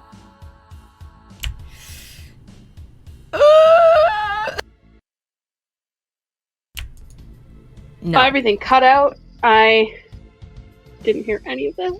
Well, actually, you know what? You know what? Grim does. Fuck it. Grim does. You open the phone up. Do you put it to your ear or do you put it on speaker? Speaker. Because I'm not putting that thing near my ear. The eye reappears and looks at you. Time's up. Okay. The eyes of the world are on you now.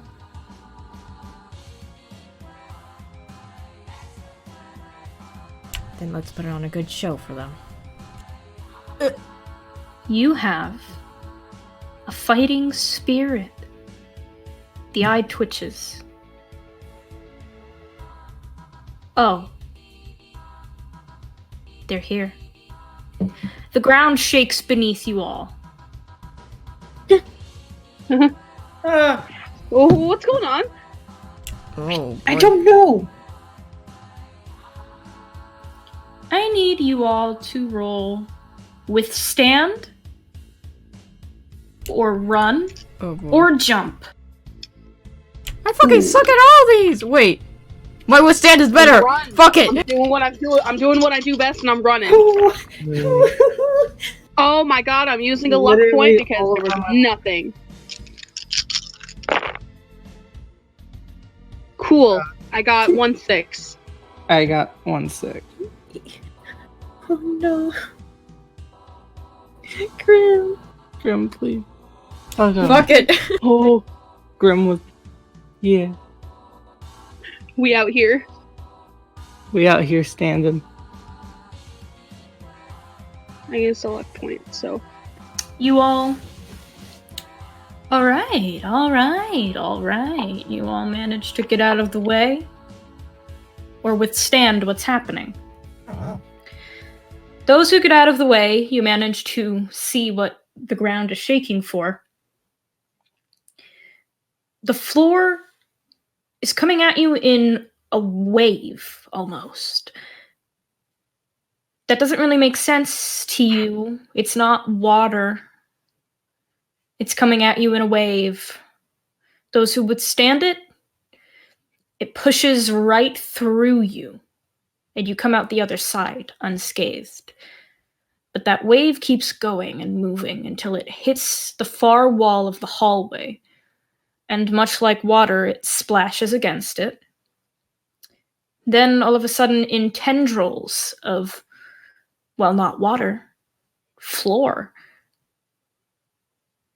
it starts twisting. Two strands twist together, two strands twist together, two strands twist together. And it turns, well, not into anything you can really call something pre-existing. But it is coming back at you. And those strands that twisted together, they aren't sharp. But the ends form into what could only be described as very drippy hands. And What they the are reaching cinnamon for you. Fuck is that?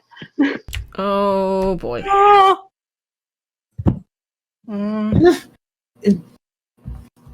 Can Chimus try to swing at him? Yeah, Carter's Daniel gonna like swings with them. swing. Roll your fight rolls. Oh god, I'm a shit smack at it. too, but I only have a Oh 2. shit! Oh, fuck! I only Ooh. have a 2d6, but also I'm not sure if the hockey stick counts as a prop or not. Ah, fuck. Is the hockey stick a fucking prop? It's an inventory item. Oh shit, okay, plus Oh, 1 then? Item. You get oh. +1 for using it. Oh shit! Alright, let me roll like the Oh, extra that means then. y'all get to. Oh, bitch. Let me roll the extra. Okay, and that's nothing. Okay, I guess I can need to roll 1 extra then. Oh, I still got 1-6, so it's good. I tried. Meh. Fuck! Who succeeded? Me! Me! I didn't. Grim Those did who not. succeeded, you swing through those strands as they come at you, arms grabbing. You swing through them practically like butter, and the hands get cut off. The others, you try to swing, but you miss. And the hands grab your clothes and start pulling. Grim is like, hell no, not this shit. No. Can we try to cut the arms off of them? Can we try to pull them away from them? You can try. I'm gonna go crackhead. Grim is going to take out his ballpoint pen from his jacket and stab one of the hands, hopefully, to get it off of him. Wait, Yeah, actually, that's a fight. wait a minute. Never mind, I'm not gonna do that. Grim has a fucking jacket on. He just takes off the jacket and attempts to run. Carter's going to ditch his Letterman. Like, nope, fuck that. Wait, so this God, I have nothing in body. Well, I have nothing in strength or fucking speed. Do I need to roll a speed to ditch the jacket, or Yeah, roll a run. okay, roll a run. Okay. It's a fucking run. I'm bone, bitch. Oh, thank God. Oh no. Wait. So is this thing like just a mass? Fucking boned. Yes. Is there a possibility I can use my hockey stick to stab at like the center mass of this thing? Well, you don't know. It's what was once the floor. It actually has the tile patterning of the floor twisting and turning in it.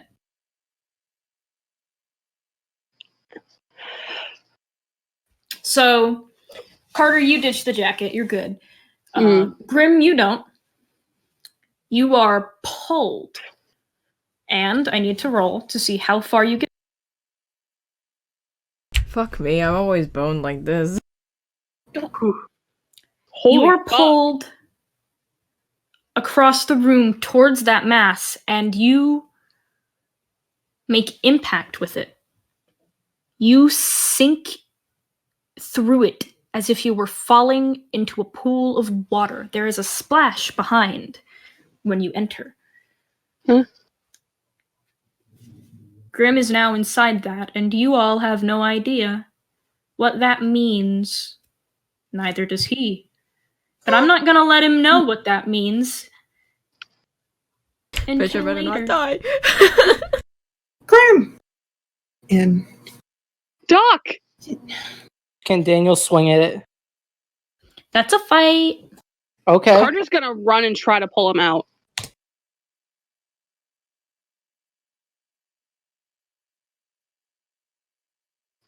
What am I rolling for that? That's a run. Wait, no, grapple. Grapple, okay. Anyway. Oof.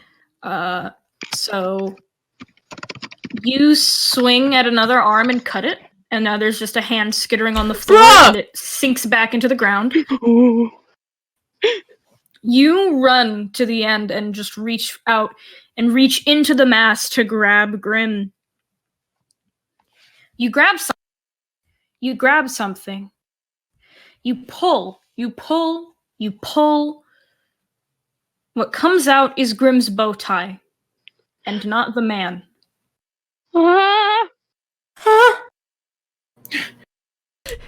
Shit, my bow tie! He's gonna stare at the bow tie in shock, like... You are now right at this mass, and it still has a couple hands left. You need to roll a run, right now.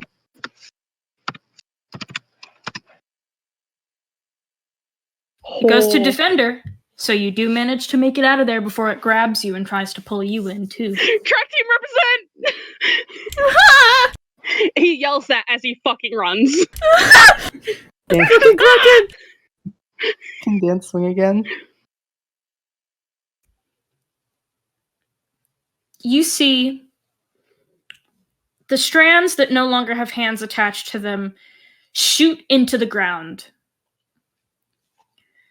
And then the mass falls back into the ground and sinks into it. And the ground around you ripples like water settling.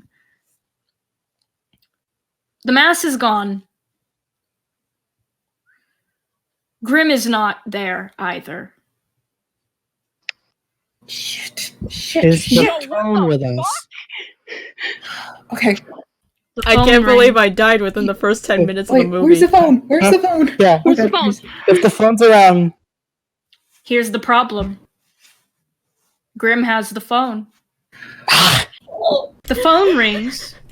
The phone rings. Elsewhere, Grim, you open your eyes, and you are at the park. You know this park. You know this park, don't you? Do I? You do. You know this park. The phone rings. I open up the phone. The voice on the other end is young. Very young. A young girl. Hey! You said you were gonna bring me today. That's right. That's right. Of course, of course. Oh, Look behind you. You see her walking towards you. That's your daughter. And you see her mother, too.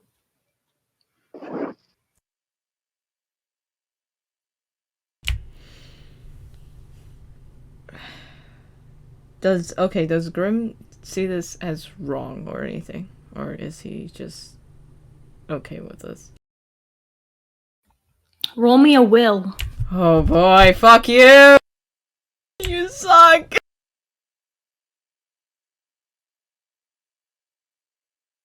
Oh.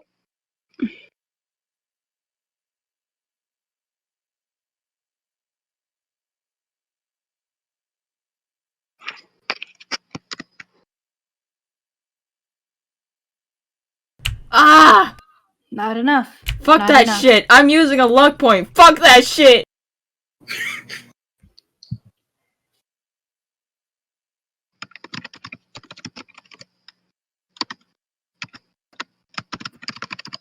You gotta be fucking shitting me!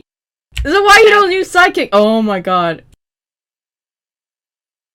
Do you keep that roll? I keep the other fucking roll because I failed.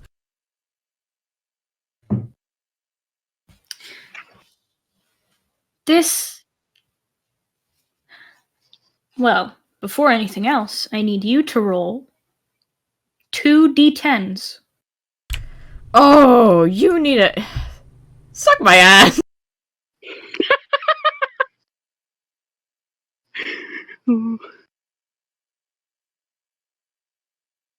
Suck my fucking ass! Subtract 12 from Fuck your you! sanity.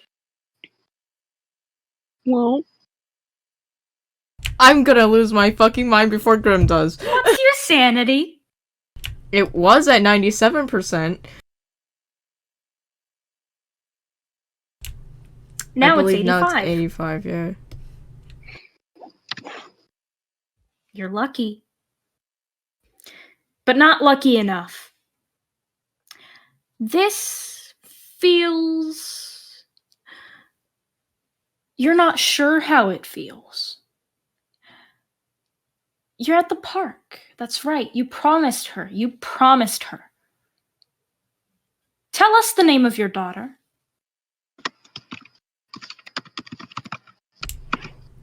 Grim turns to see them both, and it's just like... Ah. Lillian. Yes, sorry, I must have forgotten.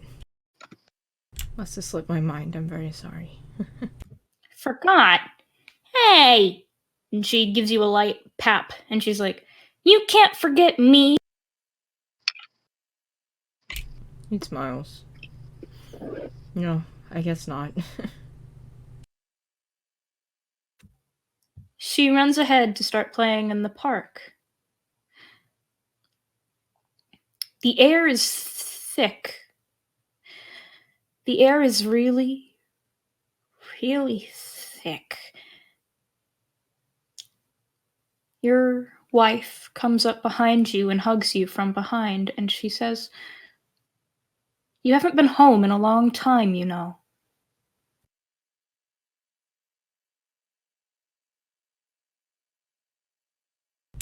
I suppose work has kept me busy. Oh, work? That's not what I meant.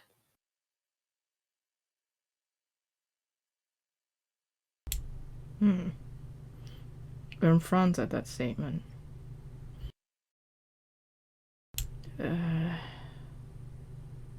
Huh?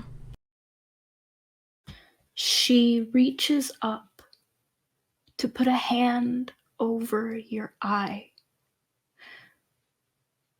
And she asks, "Look ahead, dear. What do you see?" And, I do. I look ahead. Lillian is playing. The grass is twisted and gnarled. The sky is grayer than it should be. The silhouette of the city that this park is in, the shadows become looming, twisted, as if they're becoming a dome over you.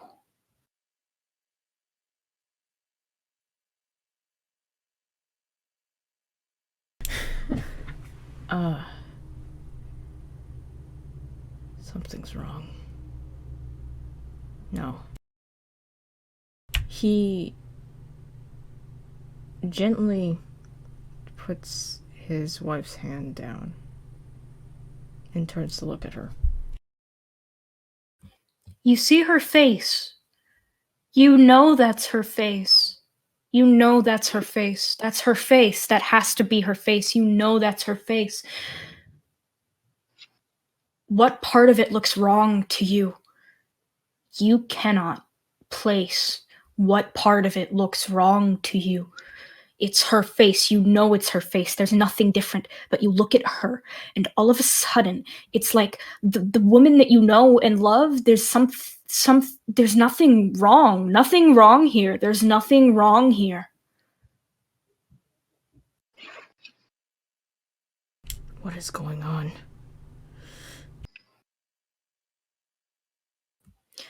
Honey.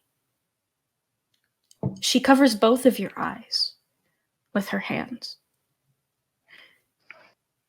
Do you see that darkness in my palms? Yes. She removes the eye. When you look at her, it's as if her face has seams, like a doll. The world is tinted pink. She's smiling. She's beautiful and perfect, and everything else seems normal all of a sudden. And you hear, "Dad?" from behind. I turn to look. Lillian is standing before you. She's holding a skull. And she says, "I think I finally found it." His face turns in, like, his initial kind of gentle smile turns down into a horrified frown. Found what, dear? "It's mine." She holds up the skull to her head. "I can tell. It's mine. Roll me a move." Grim gives a fucking hard swallow, I will say that much. Oh, I fucking hate this! Why would you do this to me? I have, like, nothing in move!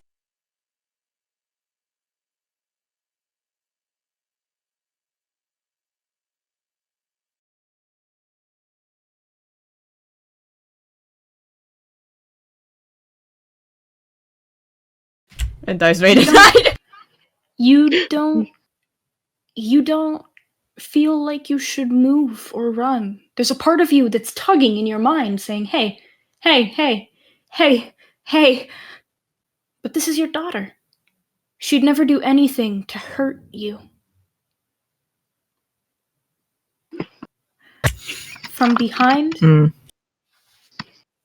your wife's hand over your other eye, you feel her nails dig all at once and reach into your skull. You feel her pull, and all at once, you don't see anything out of the other side. Everything is pink now. The other eye is not providing balance. All you can see is pink. All your blood falling down your face, dripping onto the ground before you, splashing onto your daughter and her skull. It's pink. Roll me a d4.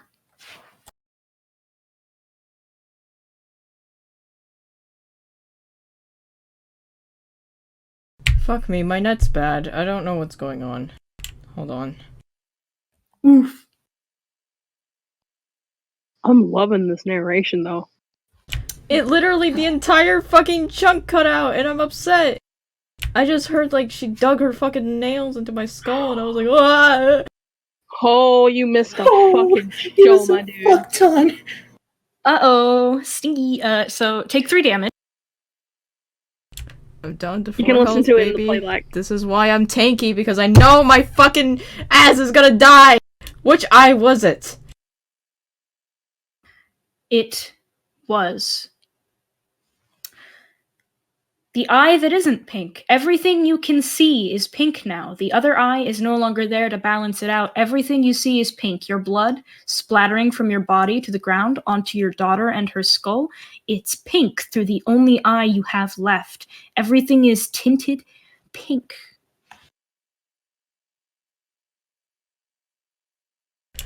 Grim is breathing heavy now.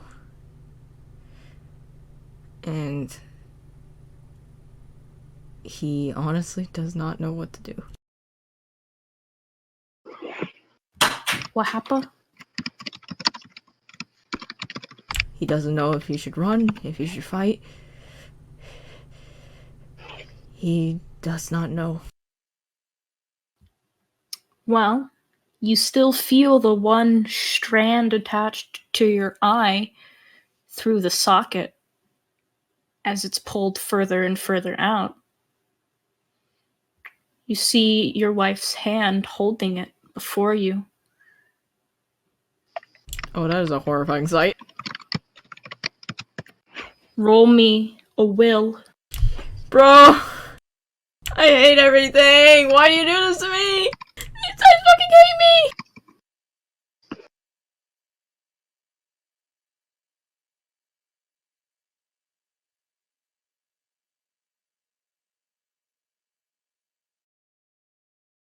Oh, so now you fucking give me Oof! You steel yourself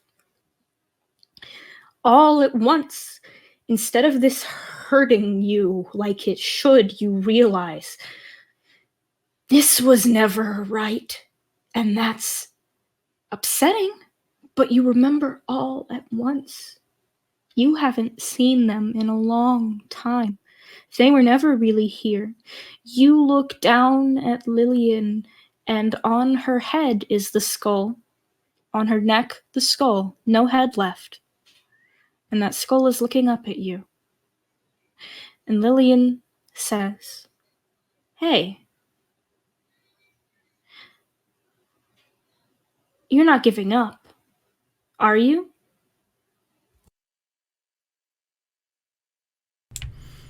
Grim's horrified frown from earlier. He closes his only functional eye now. Takes a deep breath. No. And on his look is a determined one of hope. No, I'm not. Good. And then her voice layered onto others. You hear your wife say it at the same time as her, and you hear many other voices say it at the same time. That's what we want to see. Her other hand comes forward, and with her nails, like scissors, she snips the cord, keeping that dead eye still attached to your body. And you feel that cord where it was snipped snake back into your head. I don't like that.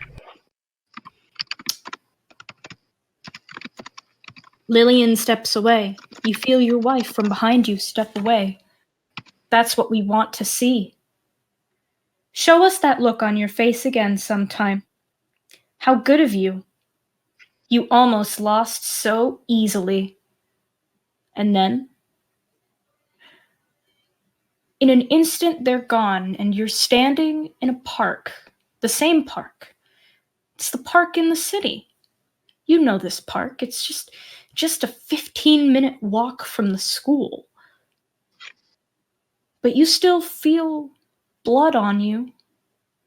You still feel it on your face. And when you reach up to touch where your eye was, it is gone. It is gone. It's gone.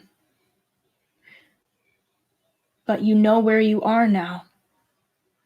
And the phone rings. I pick up the phone. Hey. They're waiting for you.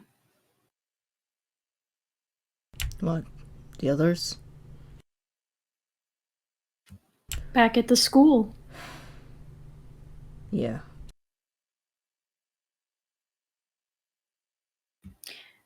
A countdown timer appears. 15 minutes. Oh, Christ. Everyone else? You're still in the school.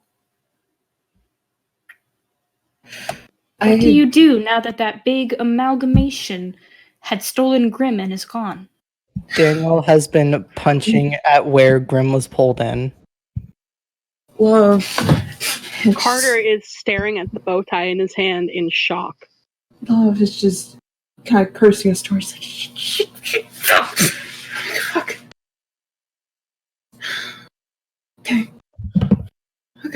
Okay. What do we do? Carter. Daniel. What do we do? He doesn't respond. He's just staring at the bow tie. In that case, roll me a will. All of us, or just Carter? Oh, Carter. Oh. Traumatized boy. Okay. Alright, give me a second.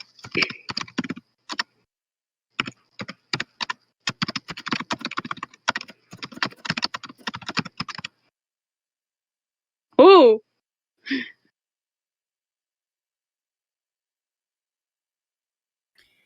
How fortunate for you that you didn't fail. Which is my DM's way of saying, fuck you. But you stare at that bow tie. Yep, you stare at that bow tie, and it's hurting you, but not enough to make me lower your sanity. He shakes his head and just, sorry, what? Okay. We need to figure out something to do. We need to keep looking around. Looking in school. Let's maybe we should go into a classroom. I mean, Right. The teacher's lounge. The teacher's lounge. Teacher's lounge?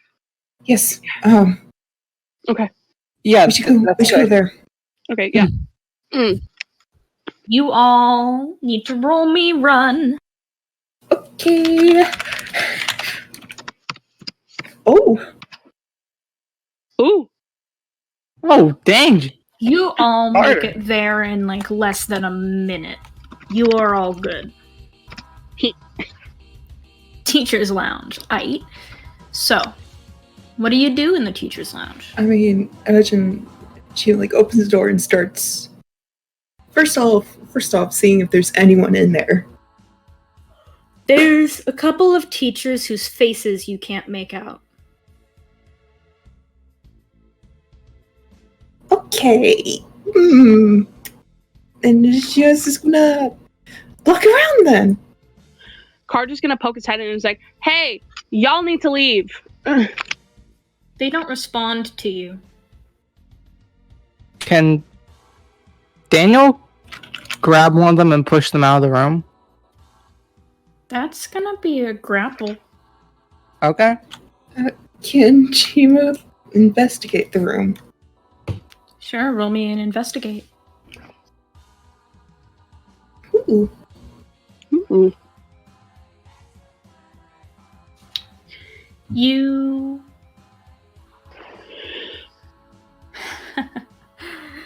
You're investigating. You look around. There's the little fridge they keep in the lounge for teachers to store their lunches and snacks. There's a coffee maker, some typical stuff, a table where those two teachers are standing at. Daniel grabs one of them and pushes them out of the room.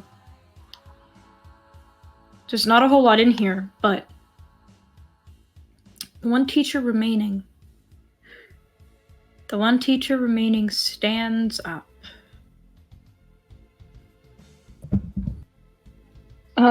Guys? Yeah. He points at the other teacher. What? I'm I busy. see. Hey. You're students. You're not allowed in here. Too bad. We are now.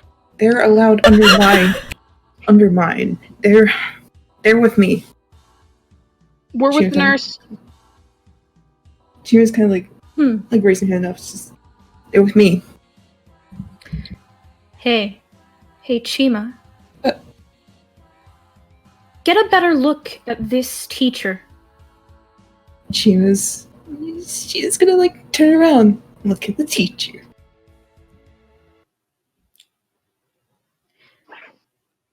Roll me a will. Oh, why? Uh-oh. Uh-oh. Stinky. You have no idea how you missed it before. You know exactly who this is. He shouldn't be here. His black hair. You know that hair. That shaggy hair. He looks at you, and his eyes glow a cold yellow, and he says, "Oh, my dear. What have you gotten yourself into?"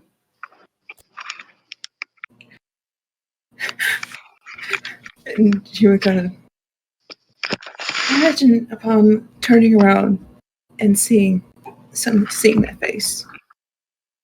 She quickly scrambles back. You! Here. He holds out a phone.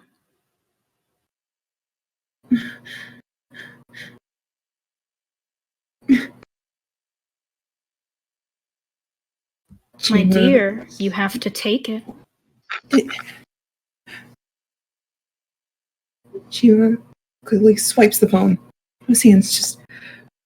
What are you doing here?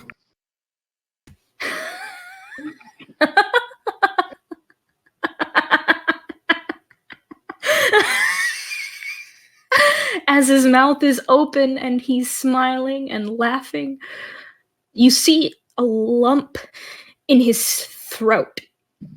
And you realize that's not a lump, that's something coming up and climbing out. You see what looks to be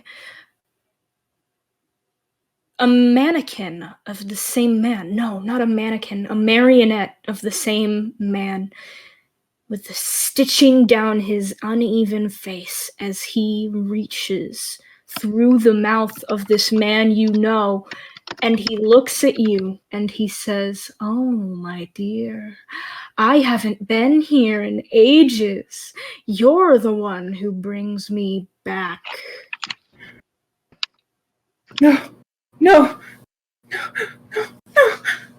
Just... Carter's gonna take a swing at him. Oh, no, you don't. No? And you know why you don't? Why?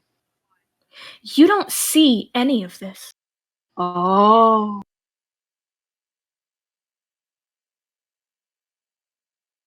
And Doc, are you okay? Hey, does Chima like hear from like either Carter or Danielle? Roll me a will.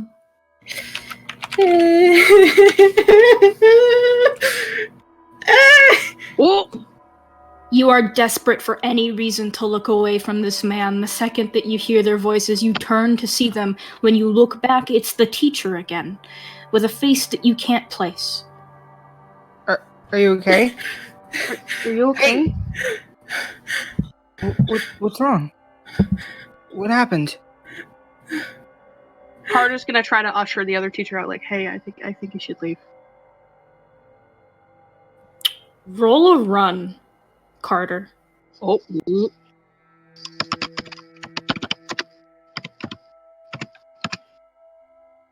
Oh! What happened to track team represent, baby? Oops. A hand shoots out and grabs you by the hair. Ah! And the teacher looks at you and says, "What do you fear?"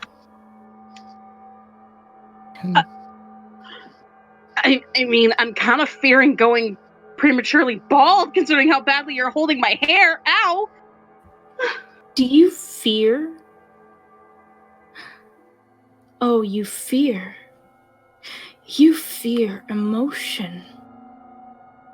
What? You think you're funny, don't you? I mean, I like to think I'm kind of funny. Well, now. Let's see how funny you are.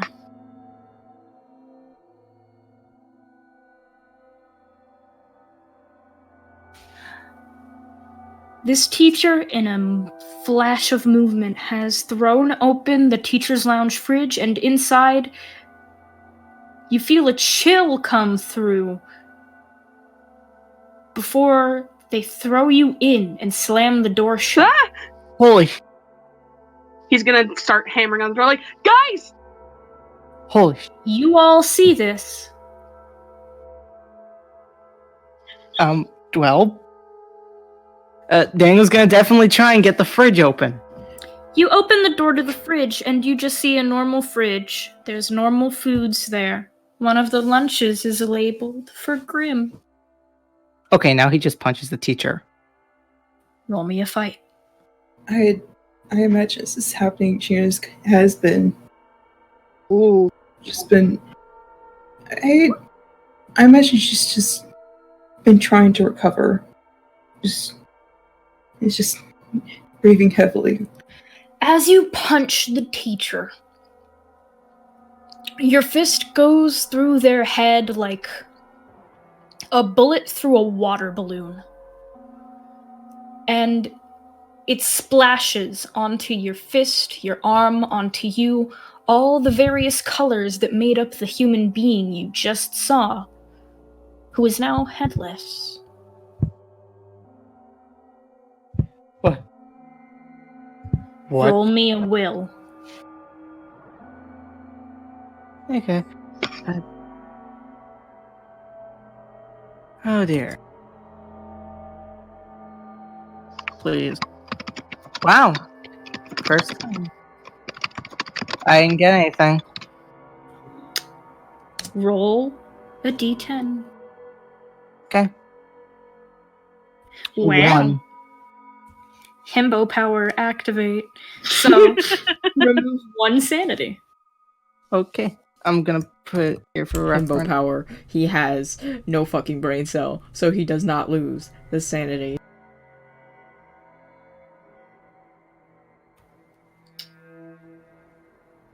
The fridge is still open. It's leaking cold into the room.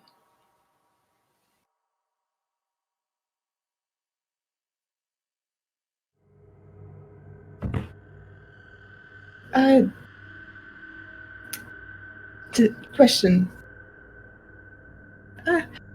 Does I does Jima still actually have that phone? Or did Yes. Oh.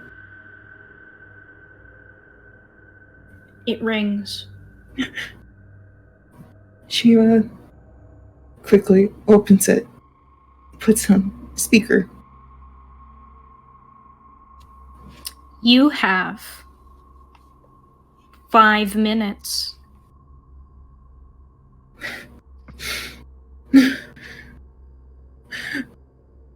Chima, we have to move. We have to go. We gotta leave the room. Come on. We can't stay in one place. We can't let the thing. It'll just be easier. We got him. Come on. Okay. And Jima can like close the phone. Quickly puts in like her pocket and shakily moves along. Okay.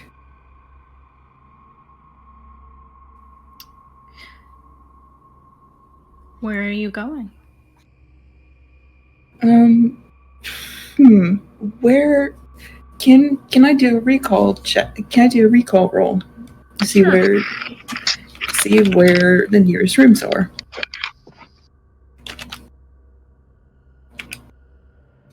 The nearest room is the cafeteria. Jima looks over, the cafeteria's just cafeteria. All right. Let's go. Let's get there. We can do this. Don't worry. Daniel, you leave the teacher's lounge. And Chima, you follow behind, but as you do, your foot touches the floor of the hallway, and the floor sinks. You sink down as it just falls, and you stumble, and you stumble. You try to keep your balance. The room around you, the lights flicker off. Everything is dark. And all the locker doors swing open. You have lost sight of Daniel. Daniel?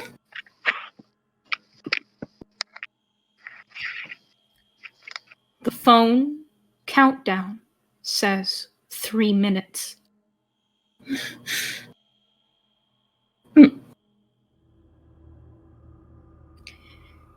Roll me and investigate. I don't like this. Oh. You hear breathing down the hall. When you turn, you see the looming silhouette of that man again. And from the ceiling, the tiles, the lines of the tiles, they are glowing a soft red. You know what those are. They dangle all of a sudden like threads. 2 minutes. Chima is going to try to run. She's going to run. You're at the end of the hallway. The only way to run is towards him. Oh no.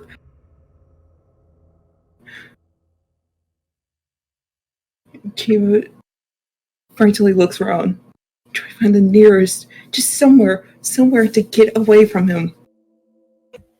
All the locker doors are open.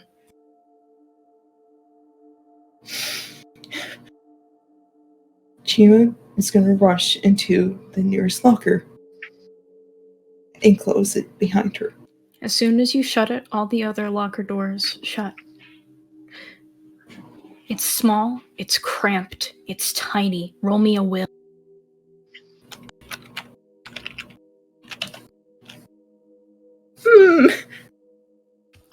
Roll me a d10.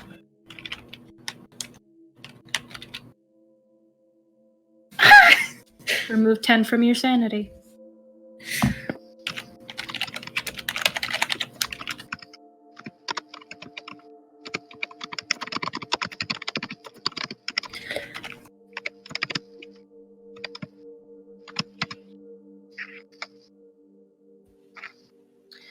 You hide in that locker as the timer ticks down.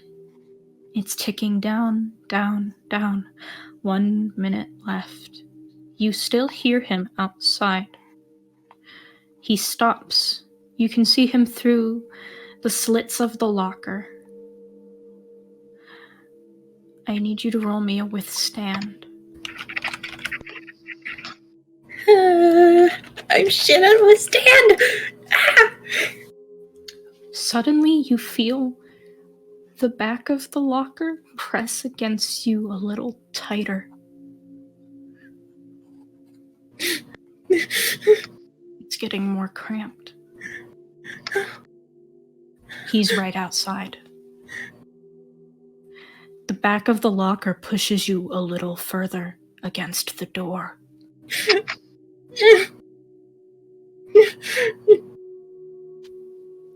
You could try to leave. It's pushing you a little further. You see him. He looks at your locker.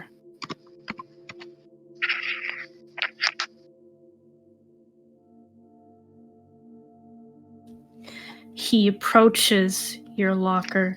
You feel the back of the locker push just a little more. You are pressed against the door of this locker, and he says through the slits, "You should have picked a better place to run from me. Even here, as long as I'm in your mind, I'm going to find you." You feel him from the other side put a hand on the door, but he doesn't open it. You feel him push against the door. Roll me 3 d4s. Oh, I can't believe she's gonna die. Oh my god! Y'all! You feel the pressure of the locker pushing, and then in an instant, a snap.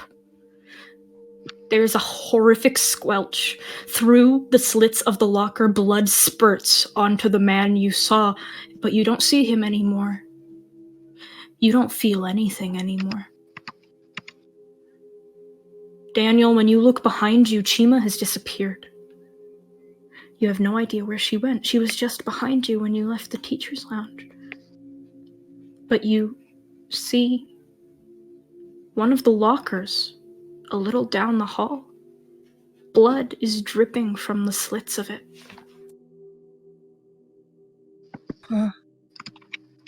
Oh, shit. He walks over to the locker. Do you open it? I think he's like about to, and then immediately jumps back.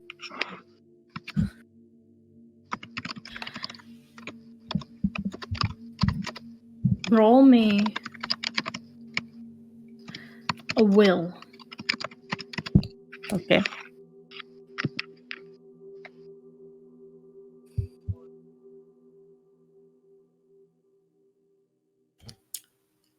You know who's in there. And before you let yourself think about that any further, you turn and you walk away.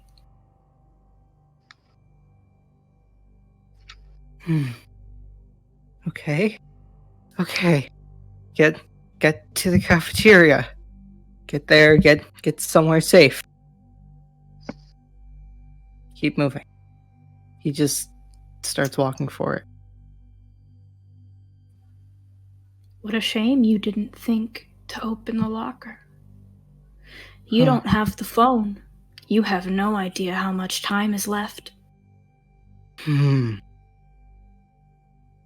But, well, we've spent enough time on you. Carter. Oh, Carter. Uh-oh. You got pushed through that fridge and you stumbled back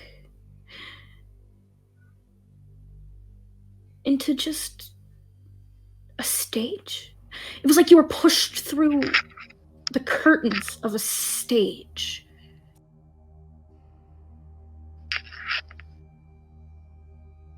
Uh-oh. You turn. In the seats of this theater are people with faces you can't make out. Faces that feel like paintings, not real people. Their eyes, their Picasso eyes on you on stage, and they are silent. The lights are on you and they are so hot you feel your skin burning.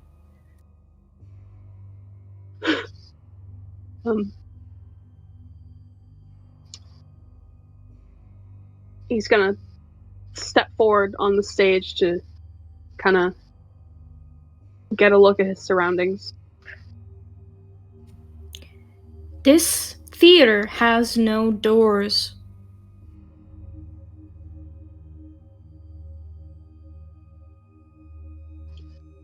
No way out, huh?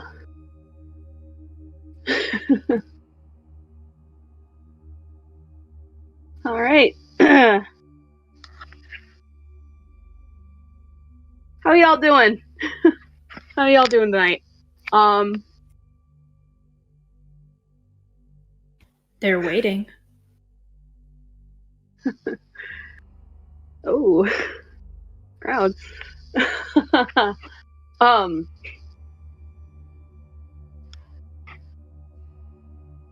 He's climbing up.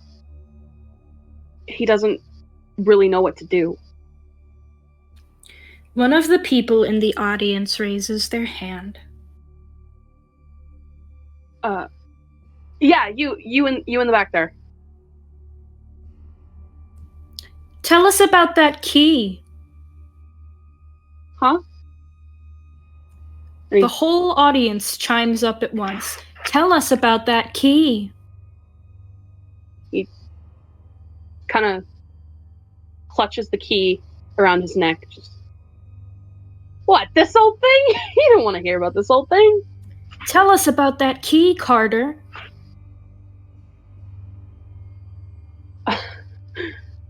The color drains from his face as he looks down at the key. Roll me a will. Alright, what's my...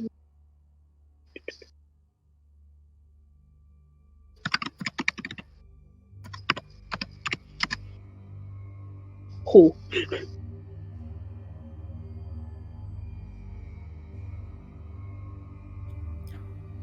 You are unnerved, but not enough to make you start panicking. Mm-hmm. Do you tell them about that key? Well, I mean, there isn't really much to say. It's just a key I found. I mean, it's Where'd pretty you cool. find it, Carter? I found it in the woods. It's just something I picked up. Are you lying, Carter? What? I mean, obviously there's more to it than that. What does it unlock, Carter? I mean, it clearly unlocks a door. Here's the door, Carter. He pauses for a moment, kind of staring at the key. I don't know.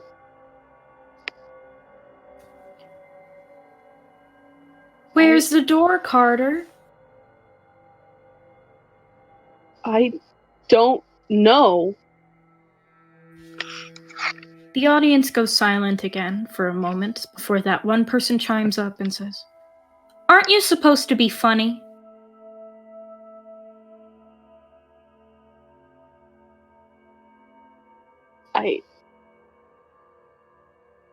He looks down at himself.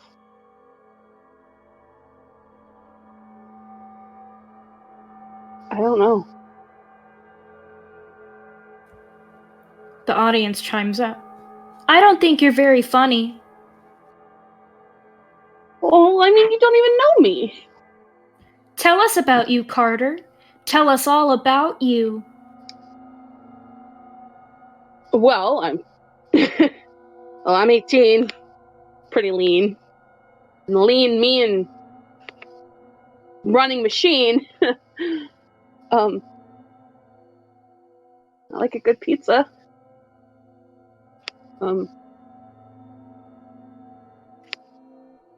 He swallows.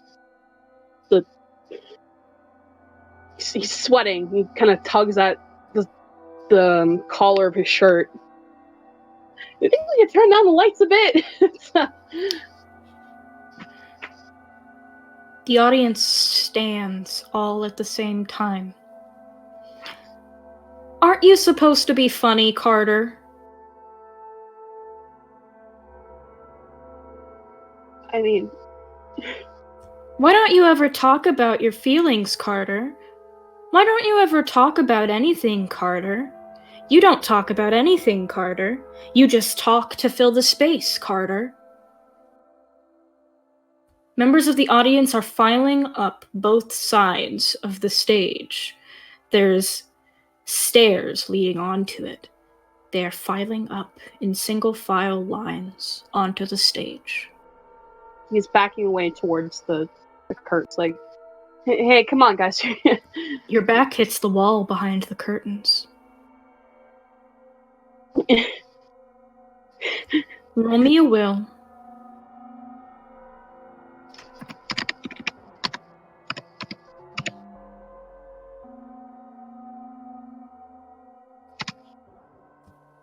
Oh. Roll me a withstand. Uh-oh, gamers.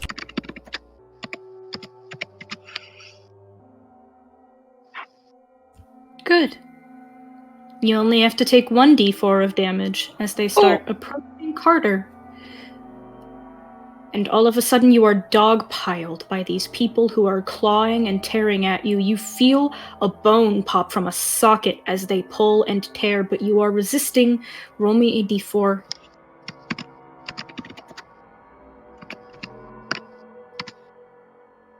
Take your damage. You're crawling away as they start trying to grab and pull you into the pile of people who are tearing and trying to pull you apart at the seams. Your hand, as you're crawling away, slaps onto the stage and sinks into it a bit as if it were spongy. Mm-hmm. Dig. He's gonna start digging. Dig if you want to live. He's digging as fast as he can. Roll me a fight.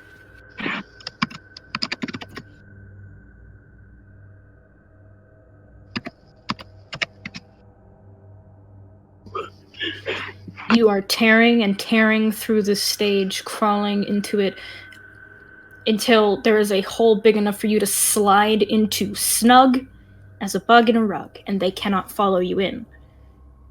It's cramped and tight, and you hear them pounding on the stage above you as if it were actual wood and not whatever material you just tore through. It's loud, it's deafening. You are inside the stage they are pounding on, and it hurts your ears, but you are surviving it. You are surviving it, and eventually they calm down. They grow bored of trying to reach you. It seems they can't dig like you could. They stand. And one of them says, "You're not a very good performer, Carter." You close your eyes, and when you open them, you are at a desk in one of the classrooms of the school.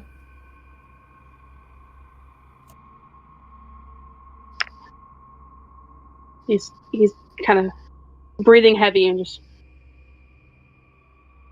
How did I... What? At this moment, Grim, you made it back to the school. Like I said before, it took you 15 minutes. But you see through one of the windows as you approach the school into a classroom, and you see him sitting at a desk. See who? Carter.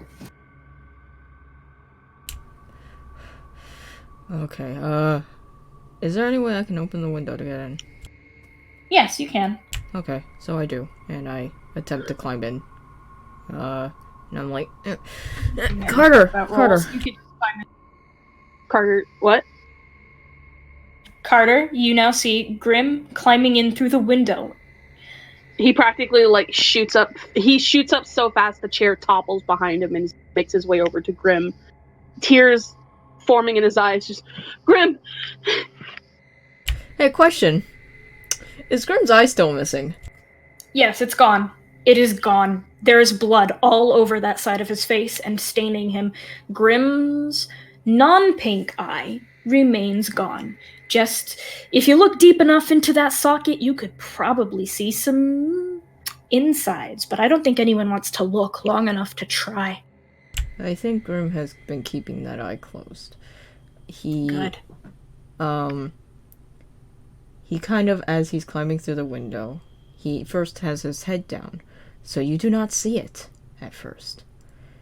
But the second he looks up, you see the blood staining the entire right side of his face, down all the way onto his vest, coat, and his white undershirt has clearly been stained. Carter, are you okay?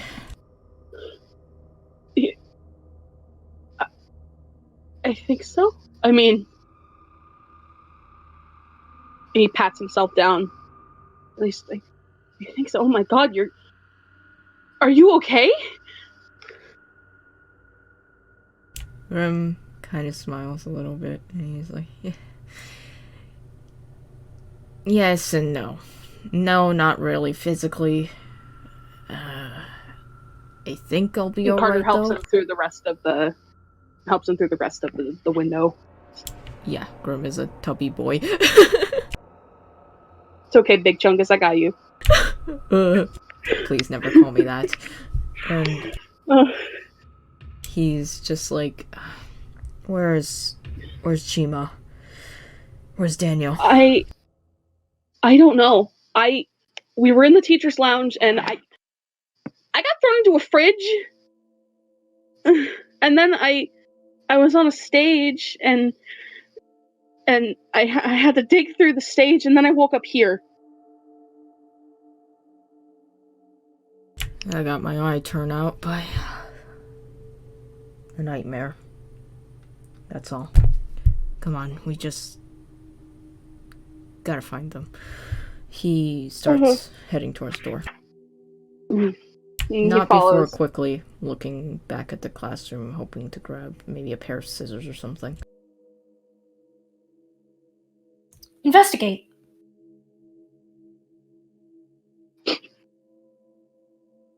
Jim, you fucked up.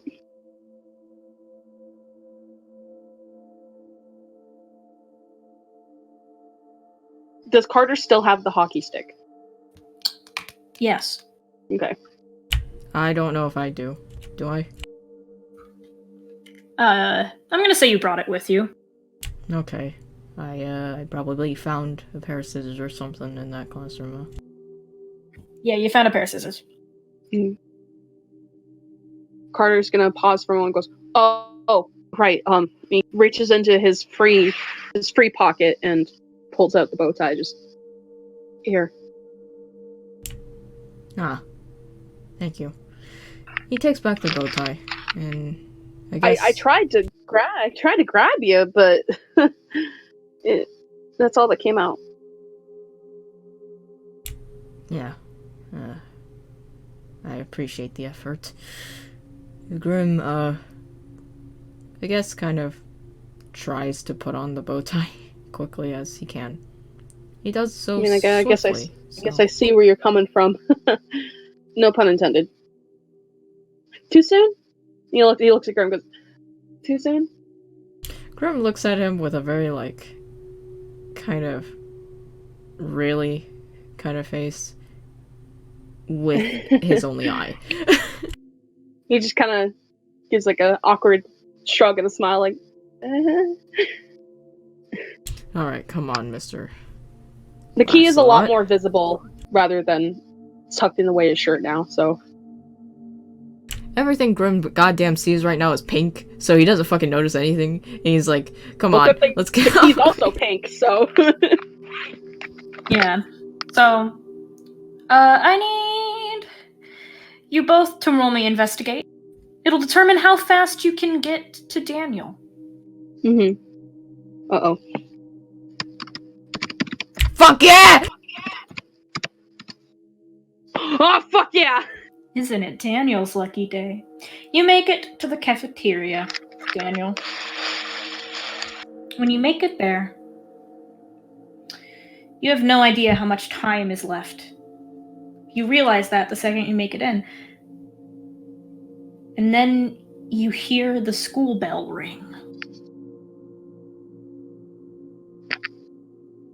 When the school bell rings, the room dims slightly.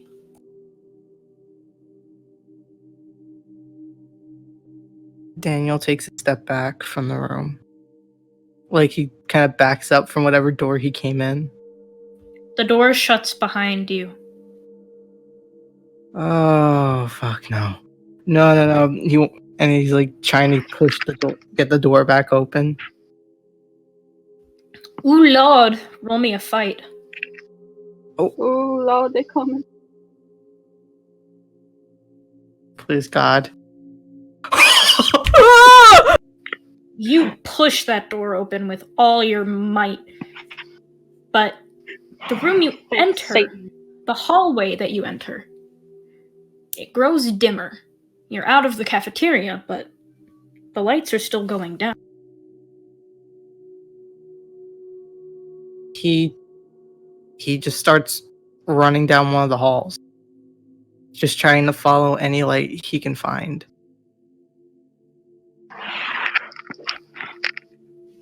Roll me a will. Clip through the door like fucking SpongeBob through the wall. Oh. Roll me a d10. Okay.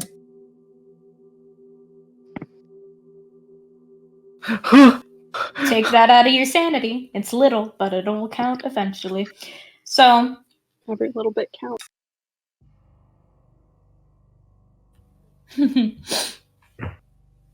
you keep looking for places with light when you realize the whole school is starting to dim. Where Grim and where Carter are, you see the lights starting to dim too, actually. It's getting darker and darker. And then, Daniel, you look out one of the windows to see outside the school. It's jet black.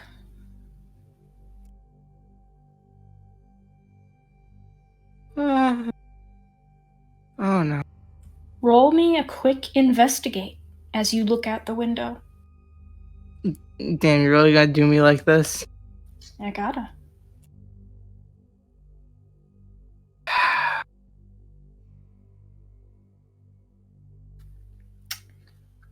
You look for something, anything in that dark.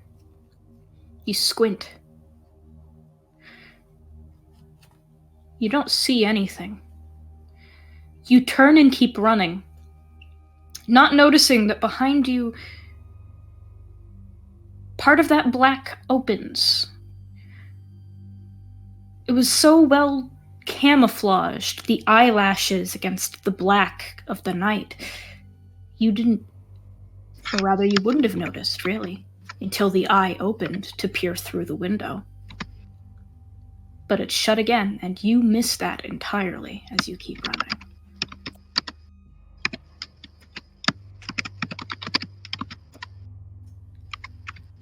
Roll me another will. Okay.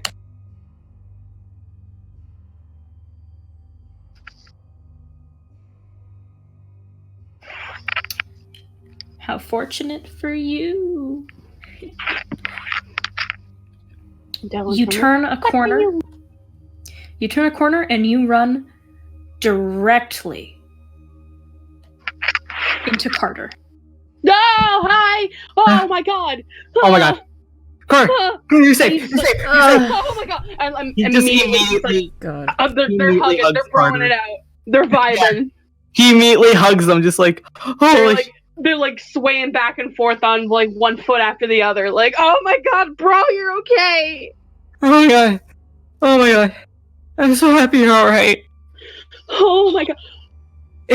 Where's is Dr. he- Love? Daniel stops everything. He just goes silent. Daniel, what did happen to Miss Love?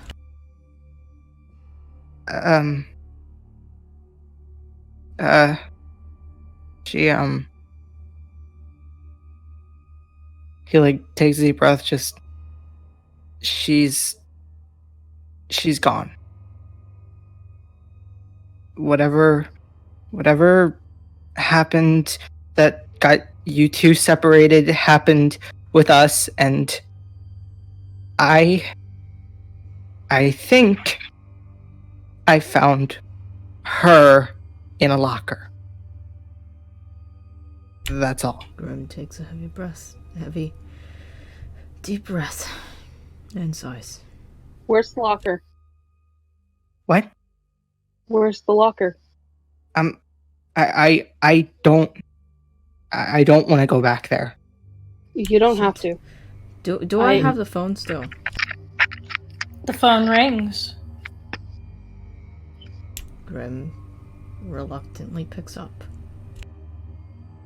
The eye on the phone screen looks at you, Grim, and you hear a chuckle. Hey. We match. Only one going for us. Haha. Kinda You're cute. all Kind of doing leans pretty over well. toward. He leans over, like Carter leans over towards to look at the phone. Like, come on, man, leave the jokes for the jokesters. Ah, but I heard your performance flopped. Just kind of nods and inches away, like, point. It's getting hard to see in there with all the darkness. But we see clearly. Hey, maybe I got like is there a flashlight on that thing? No, Hmm. I'm just here to tell you all, well, you're doing great, but you're going a little slow. You know that games have winners, right? What? What? This is a game you're playing. There's supposed to be a winner.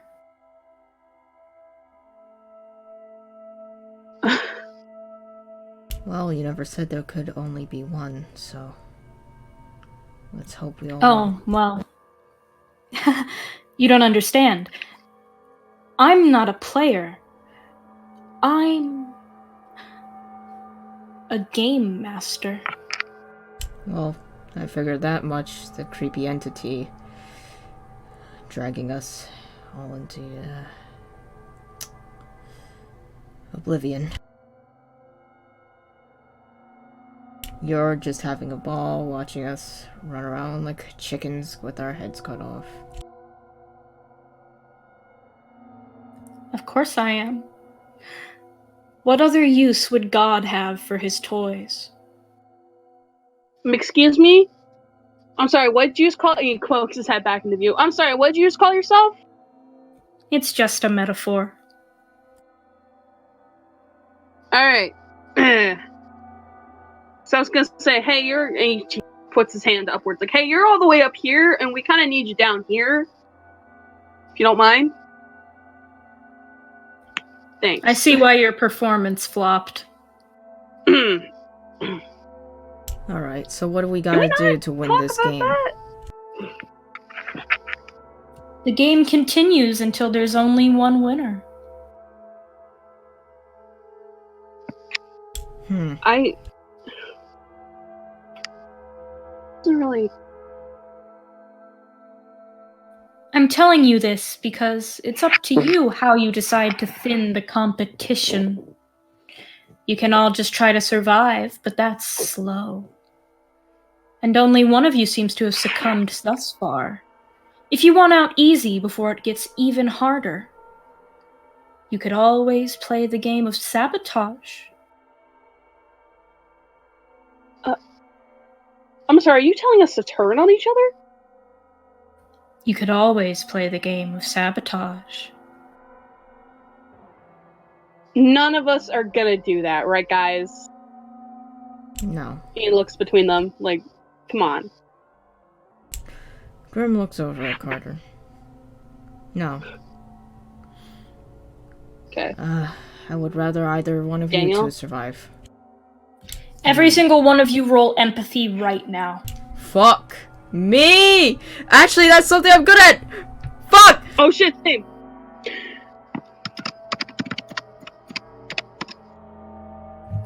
Fuck yeah, baby! Carter, you trust the both of them. But Daniel and Grim? Fuck you! I'm do using my not last trust- luck point! Okay, never mind. Grim and Carter, you trust everyone. You trust that no one here will turn on you. Daniel, you don't. You don't trust for a second that they won't try to kill you.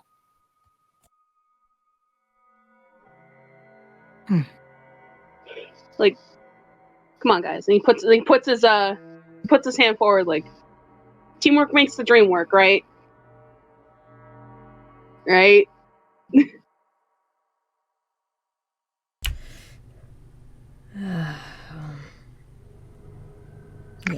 Yeah. He's like gesturing at the hand he's putting forward, like, as kind of like a go team, like, come on.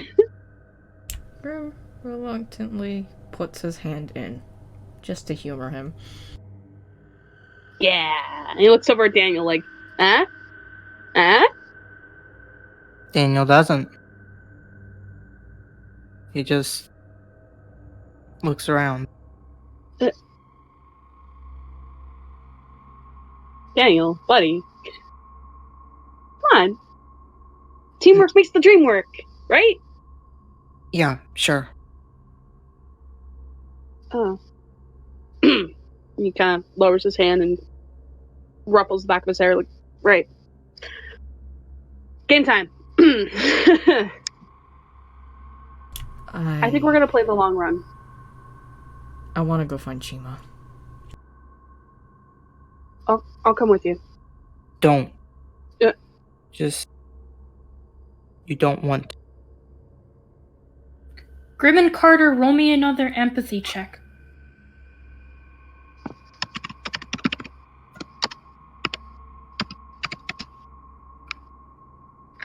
Holy fuck. Carter, you trust him.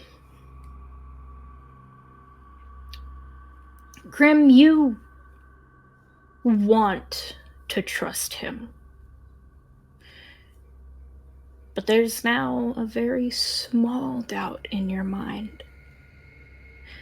You don't know what happened to Chima, and he won't elaborate. And now he's distant from you. But he's a good kid, right? He would never.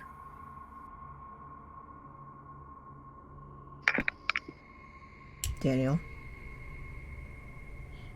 What happened to Chima? Whoa, hey, you're not I don't know. You're We not got saying that he did anything, separated. did you?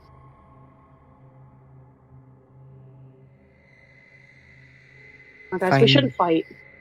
If I knew, I would have said something. But I'd rather not go back to a bloodied locker to show you where I found her. At least tell me the locker number. Then I'll leave you alone. I don't know the number. We left the lounge, and she was down the hall. That helpful? Yes. I'll leave you be. Daniel, Thank I'm sorry. Hey, Doc. Hmm. Be safe, yeah? Yeah, me too. Well, he looks over at Daniel, kind of gently smacks his arm, like, I guess it's just you and me then, huh? Yeah, All we right. should Where to keep next? moving. All right. And anywhere. We can't let whatever's happening catch up to us. If we get Good call. separated again, who knows what's gonna happen. I don't want to be around for that. All right, and he offers his arm to Link, like, stay close, huh? He puts his hand on Carter's shoulder and tries to look just reassurance. Yeah, I'm just sorry. Stress, you know. Yeah, no, he clears his throat and kind of shoves his hands into his pockets, like, yeah, no, I get it. I get it. We've been through some shit, and Let's keep going. yeah, he hockey stick over his shoulder. He just kind of keeps walking. Grim attempts to wipe off the rest of the blood that's on his face. I would imagine some of it has dried by now, but he rubs at it.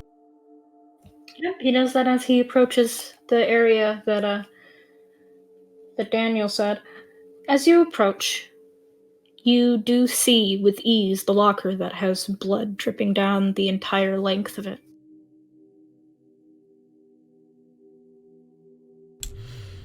Grim sighs.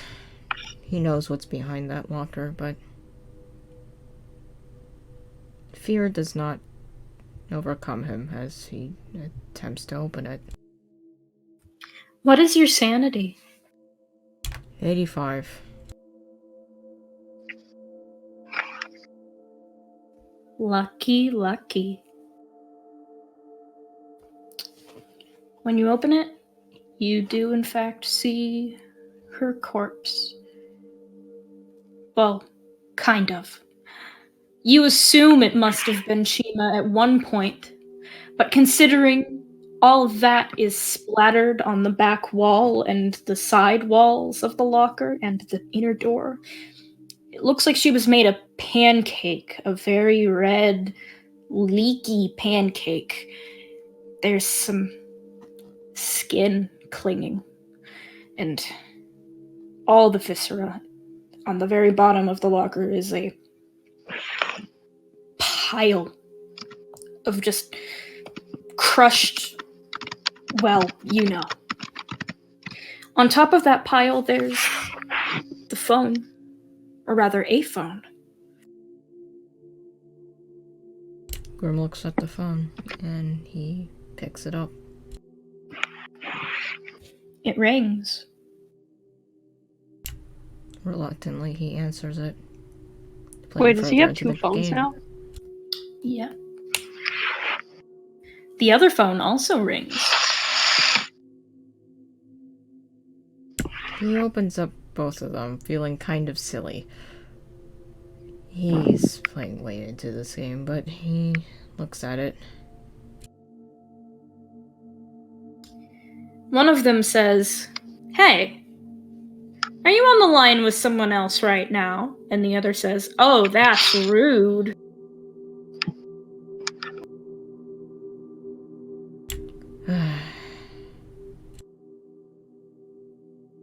He shuts both of the phones. Oh. One of them rings again. He actually picks up that one. There's no voice, just a timer. 3 minutes. He frowns. Shit. He got separate from the others, didn't he? Yep.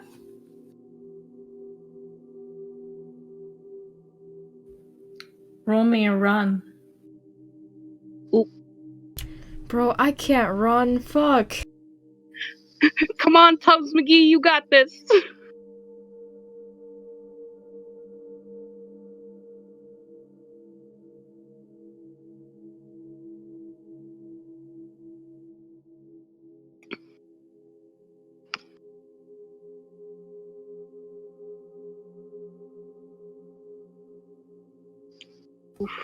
You try to run as fast as you can, but you know you're not going to be able to find them in time. Meanwhile, Daniel, Carter, you're still walking down the halls. It's dark. It's very dark. The lights keep dimming and dimming and dimming. To kind of lighten the mood, Carter finally speaks up after a bit. Just, did I ever tell you about how when I was little I used to be scared of the dark? Lucky you got over that.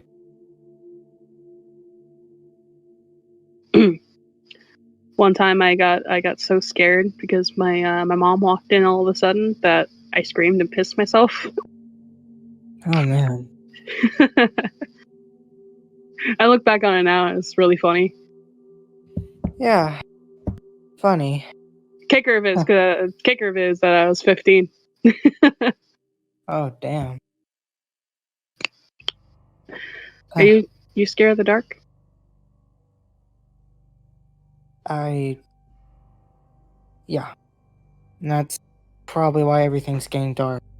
He hesitates for a moment before offering his hand. Just, wanna hold my hand? He hesitates for a moment. Sure. Okay. Firm clasp.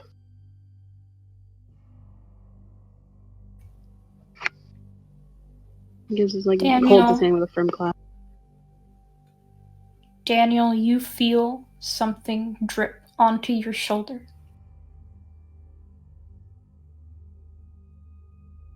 What was that? What was what? He looks over to his shoulder. Like trying to see what's there. It's something black. Something black. You start hearing the pitter-patter of rain, but very soft, only a couple pitter-patters here and there. And you realize the ceiling is dripping, and the pitter-patters are, well, the impact of these droplets hitting the floor. Carter, we have to move. We have to move. Oh yeah. We have to go. Roger that. And they start running. Well, we are on. Okie dokie.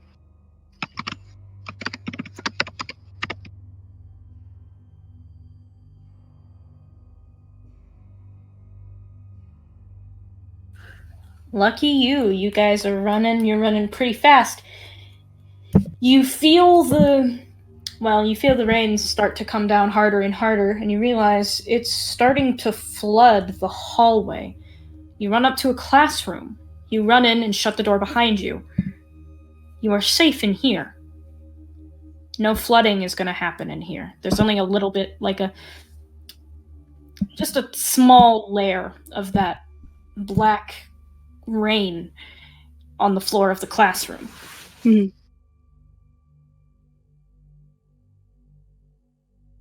Oh god. What the fuck was that? Oh god. What's going on? You said you were scared of the dark, right? Yeah. What else? I don't know. The dark is kind of the only thing I can think of. Especially seeing we're kind of surrounded by it right now. Mm-hmm.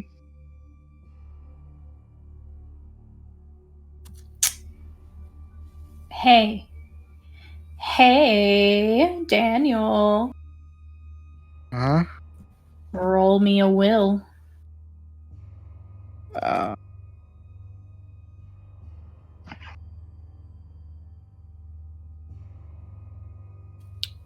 You hear, both of you hear, a thump from inside one of the desks in the classroom. Okay. What was that? He kind of Carter uses his hockey stick to point at a desk. Just, I think it came from that. You hear the thump again. Carter's gonna creep over to check on it. Daniel doesn't move.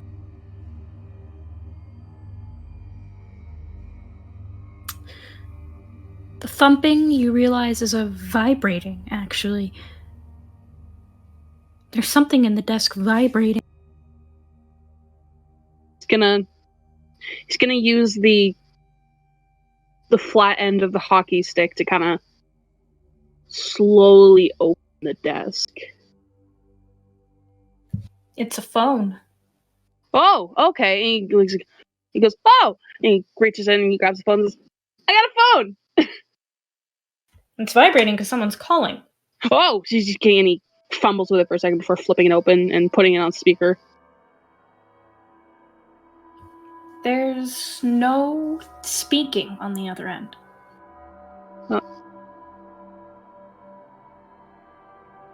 What's on it? Carter? He walks back over to Daniel holding the phone before showing him the screen. There. What the hell? I don't know. He looks back at the phone for hello? Tell me a joke. This Pardon? game. Huh? Tell me a joke. Okay, what's a ghost's favorite type of footwear? What is it? Boots.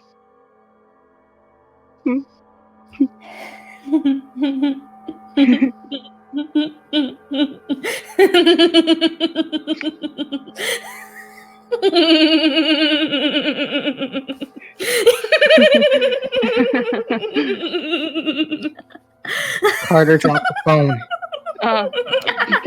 He flips the phone closed on instinct. Just You still hear it. Daniel kicks the phone to the other side of the room. When it makes impact with the wall, the laughing stops. And then the laughing becomes louder and louder and louder. I need both of you to roll me a withstand. Okay.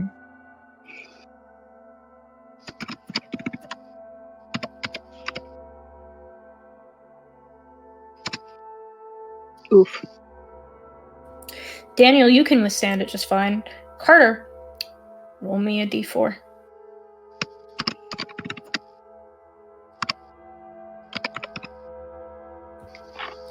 Your head,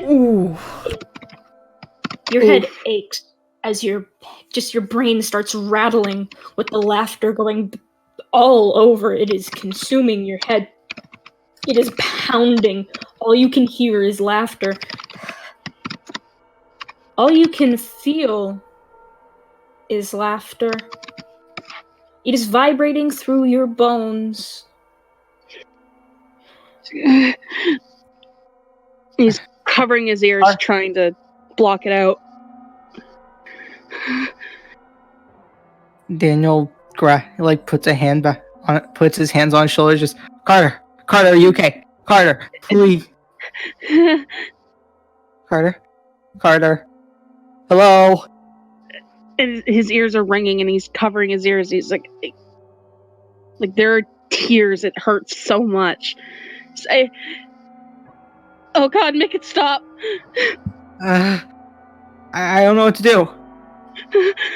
What do I do? Hey, Daniel. Yeah. Roll me an empathy. Oh. Oh. You stop. You're panicking, trying to help him, but you remember the game of sabotage. It's not hurting you anywhere near as much as it's hurting him. And the game doesn't end until there's only one of you left. How much longer do you want to have to sit through this?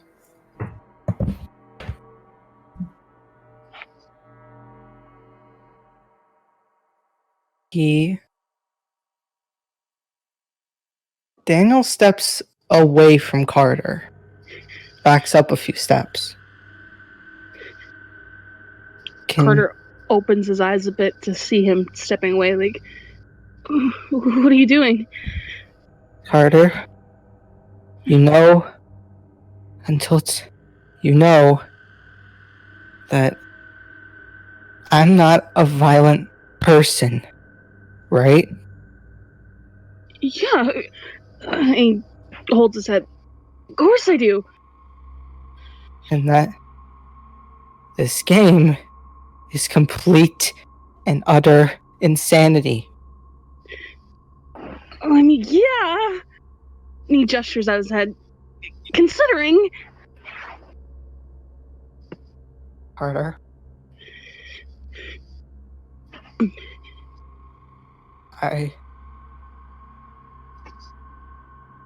There's no way around getting out of this. It said only one of us can leave. Daniel. Carter, I don't know what else to do, okay? I don't know if any of you even... I don't even know what's going to happen. Are you gonna leave me? No. I'm not gonna I'm not leaving you with all this. I'm gonna make sure you're okay. Hey, Carter. Hmm? Roll me a d4.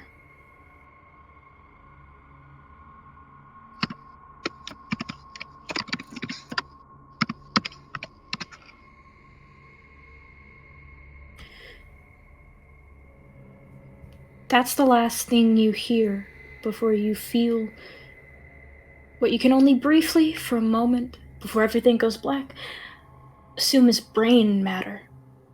There's a loud, squelching splat noise as you fall to the floor. It was too much. It was too much. And now, as your head hits the floor, it cracks open, and all of that starts to leak out. Practically mush.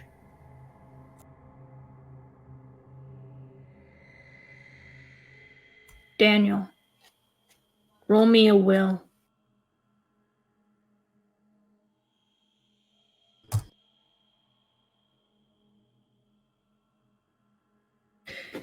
You steel yourself staring at this. Yeah. Of course this happened. Of course. Can I say, I think, would Daniel have been able to see the key? Yes. He takes the key off of Carter.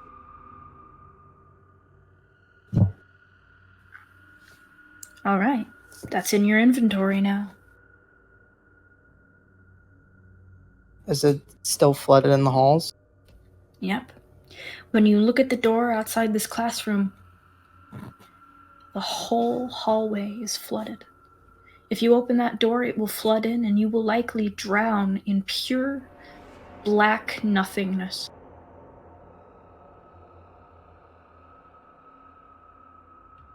Now it's a matter of waiting. Yeah. Hey, speaking of which, Now. Yes. the fuck is happening to Groom? Well,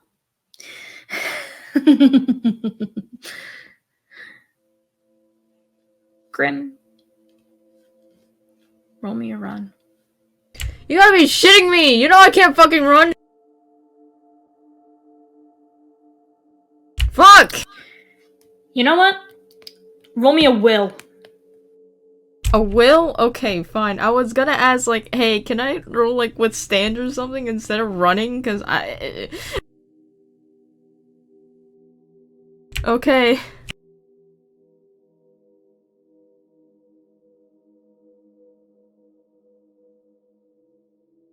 Yeah, I have no luck points. Fuck me. Fuck my ass. Back where you are, you've been running through torrents of this black rainwater flooding the halls. You've mostly been managing to swim now through it. Swim really well. You're trying to will yourself. You're remembering what you said. You're not giving up. You're not giving up. You told Lillian you're not giving up. Or rather, whatever it was that was pretending to be her. But as you're swimming, you feel that water slapping against your face. Roll me a withstand.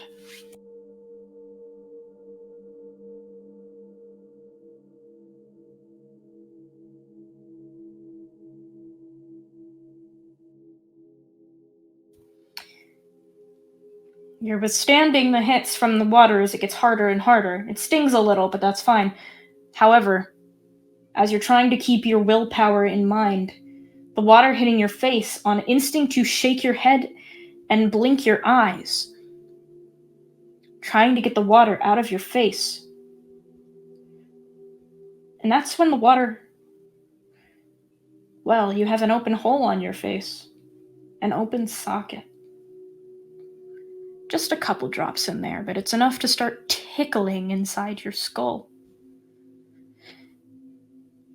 Throughout all of this, you hear the phones ring.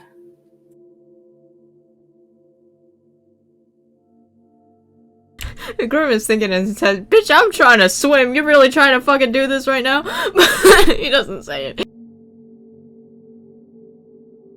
He does not answer this time. Alright. He's trying to survive. Or at least get to somewhere that he can maybe float. Roll me and investigate.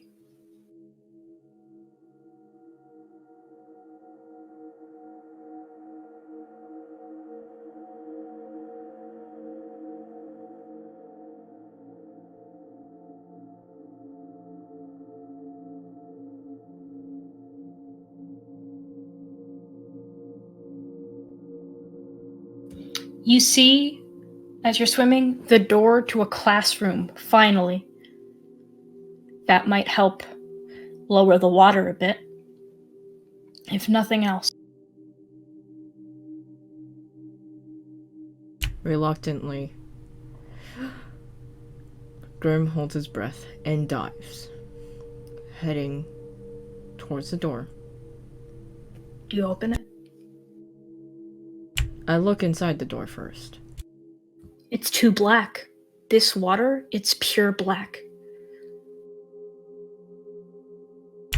Okay, so I guess I'm getting around by fucking touch then.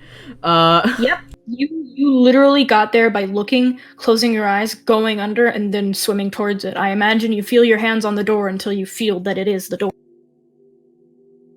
Taking his gloved hands, he opens the door. Daniel, roll me a withstand. Fucking knew it, god damn it. Oh, sh.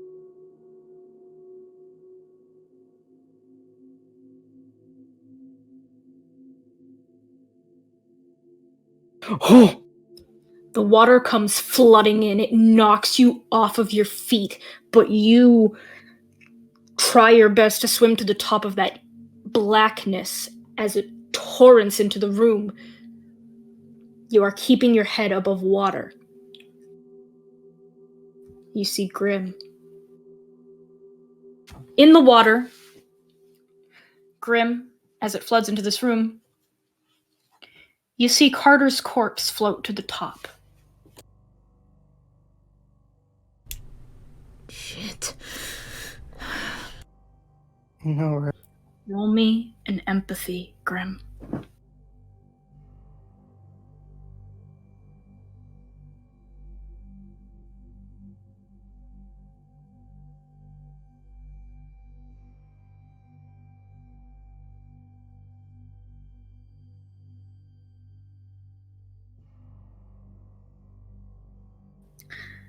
A closed room. 2 people, one with his head split open. And yet, you have faith. You know Daniel wouldn't go that far. Even in this situation, you just... Maybe you're naive, but you want to trust him.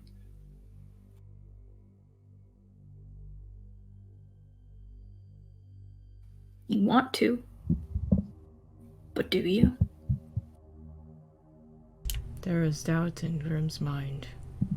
He will trust Daniel for now.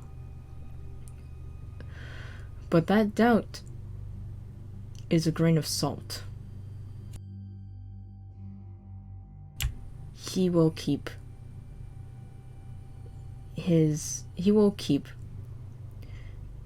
kind of on edge a little bit.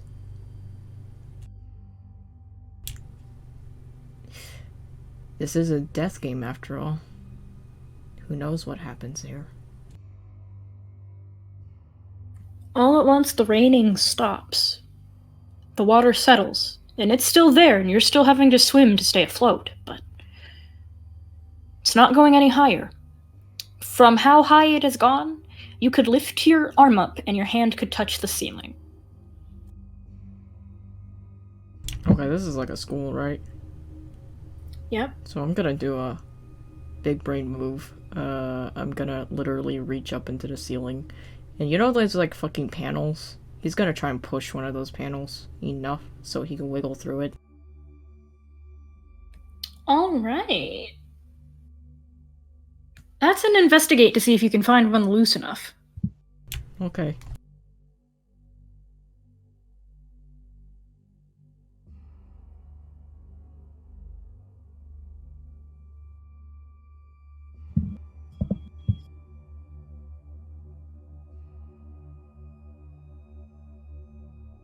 God damn it!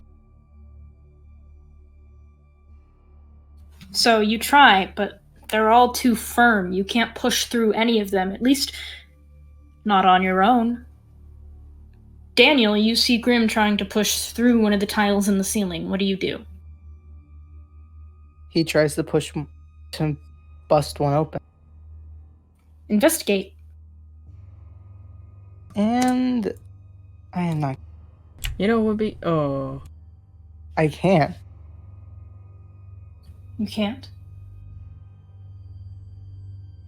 Grim looks over at, Daniel and looks at the hockey stick. Daniel, can you use that hockey stick to try and force one open? Try and push up. What do you mean? Push up. Sure. At least then we can get to somewhere dry. Yeah. Hey. Both of you roll and investigate again. Oh god. I'm gonna do it with my fucking hockey stick. So... Could we... Wait, we can count the hockey stick? Oh no, in this there? isn't about the tile. Oh no!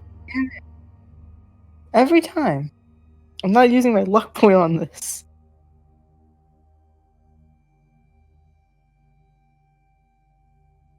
You know what? Fuck this. Fuck Dice Maiden. You fucked me over too many times. I'm using my physical dice. Lucky you have a physical dice. Be careful, gamer. Be careful, gamer. Be careful, gamer. My real dice said, fuck you, 2 successes.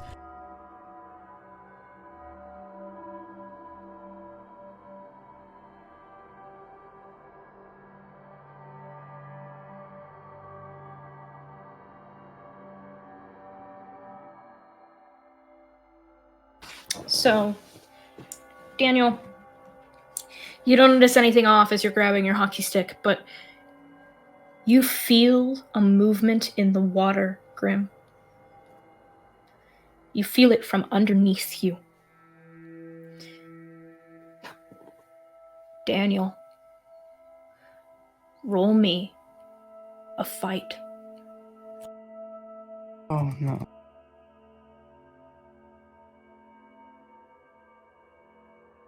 Something grabs your legs and you kick, and it seems to let go. Okay, what the fuck? Shit, we need to get out of here. Now, roll your fight to force any of the tiles open. Use your Okay. hockey stick. Alright. Okay, I'm rolling too, buddy. I'm using the luck point. This is when the luck point is whipped out.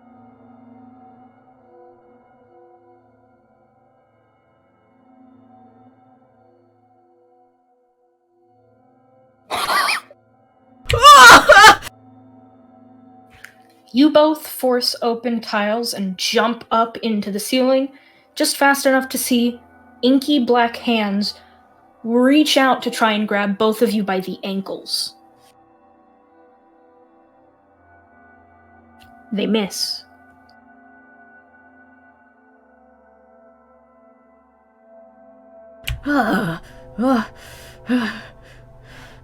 You are now in the ceiling. Oh god. Oh Christ. Oh Christ. Ugh. It's stuffy.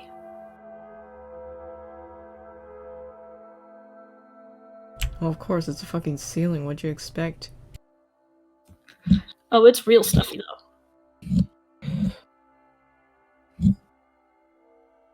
What from here? Yeah. Christ. Good question. Because if that doesn't get us, it's more than likely gonna throw something else. What do you have for an idea, Grim? That's a good question. Roll me a will, Grim. Ah, you're evil.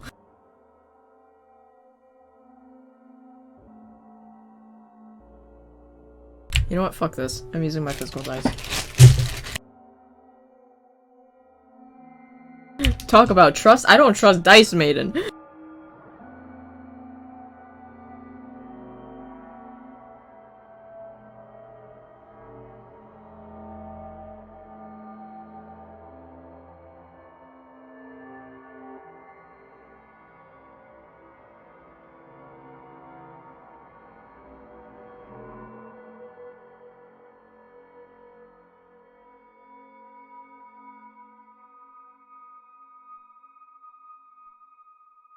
You good, Show?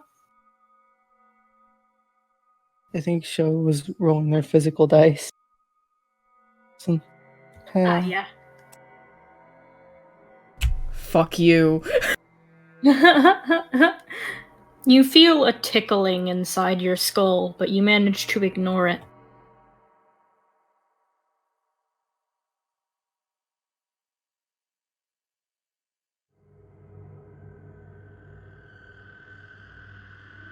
Okay. Okay. The phones. I take them out. What happens if I flick one open? The eye stares at you.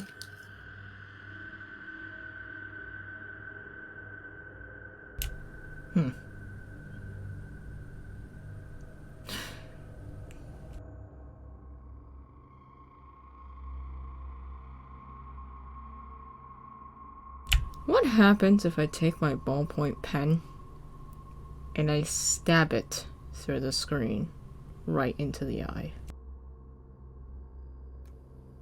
Roll me a fight. That's my ballpoint pen from my inventory, so that's a +1. I'm gonna take that and fuck it. I'm using my physical dice because they seem to like me more today.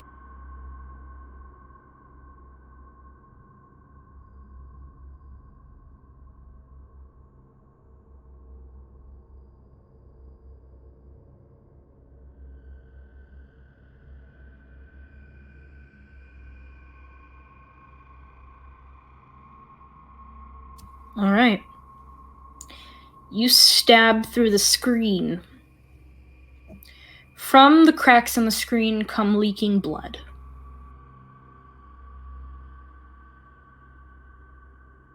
Holy shit. The other phone rings.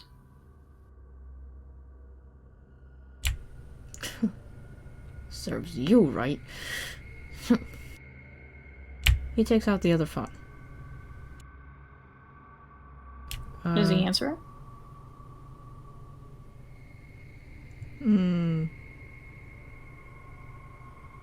No.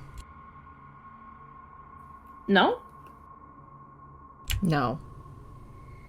It keeps ringing. He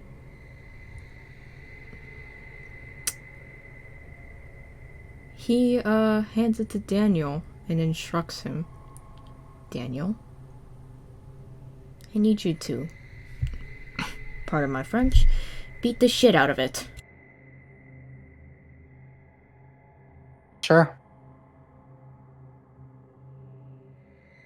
Give me your pen. Roll fight. Oh boy, that's a +1.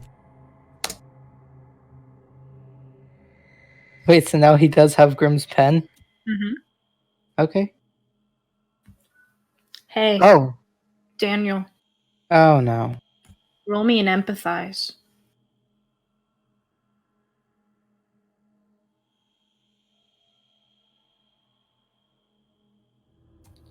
You have a very brief thought of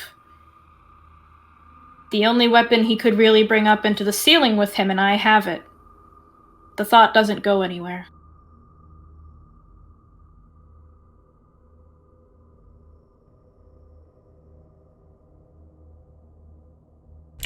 Oh man, this bitch really gonna betray Grimm, huh? So the phone isn't damaged, right? Nope. And it's still ringing? Yep. Daniel puts it in between them and flips it open.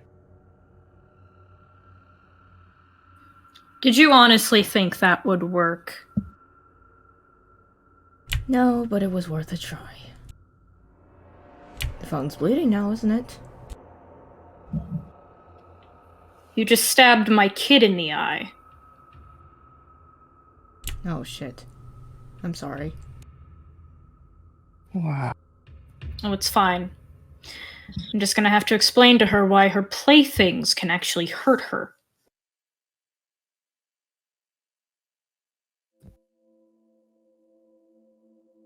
Are you sure only one of us can leave?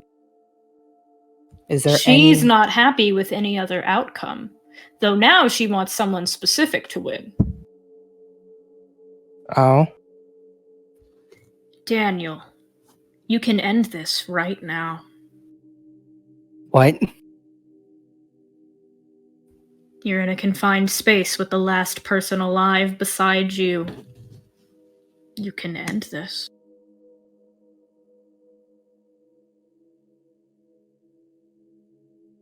That was a manipulation roll, and they failed.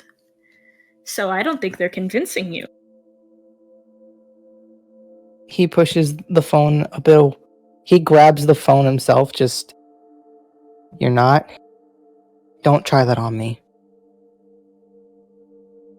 Fine. Fine. This is going to keep going until one of you dies, though. I have the best company then. Just you, me, and Grimm.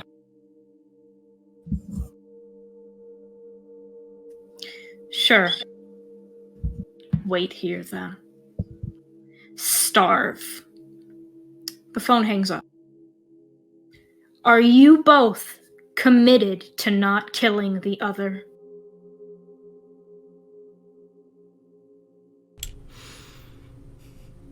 Grimm is. He does not want to kill Daniel. Daniel won't attack Grimm. Both of you roll me a withstand. Oh, fuck you! Yeah, fuck this. Using physical dice. Okay. I'd even say that Daniel did hand back Grimm's pen. Grim tucks it back into his shirt.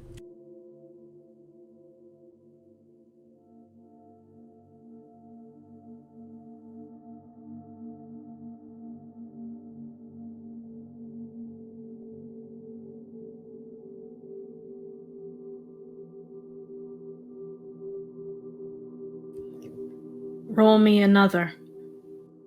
Oh. I fucking hate this shit. God damn it. It really is going to do this, huh?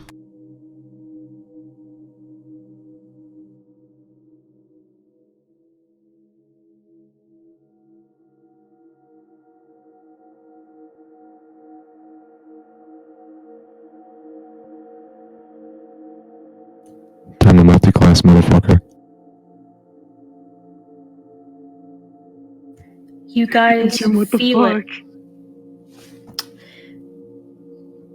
The water's hands start grasping up, trying to crawl into the ceiling. They grab your ankles, Grim, and they pull you under.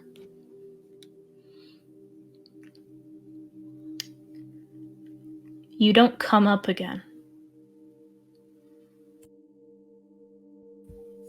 But at least you trusted each other enough not to turn on each other in the end. All of a sudden, the water lowers and lowers until it's gone, and Grim is not left behind, nor is Carter's corpse. You get the feeling that Chima's is gone too. Daniel, it's still stuffy for a moment until suddenly the ceiling is pulled away. You look up into what you expect to be the night sky, and indeed it is black as the night sky, but there are eyes staring down at you.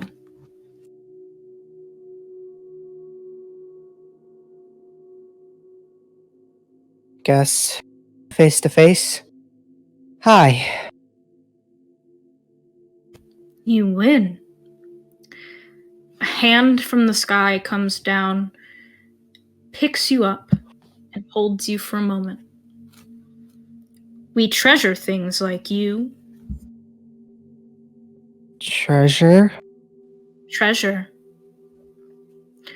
You are placed suddenly into a glass box.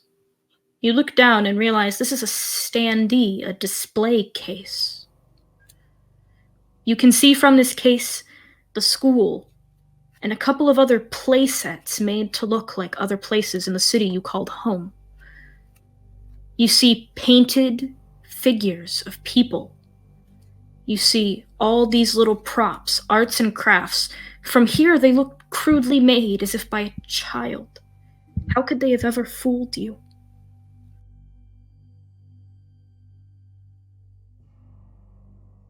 Where are we going? Oh, you're not going anywhere. You're staying right here, on display. You're her new favorite. You shut your eyes and everything goes dark. You hear the flickering noise of a film reel. When you open your eyes, you're back in your room in the house.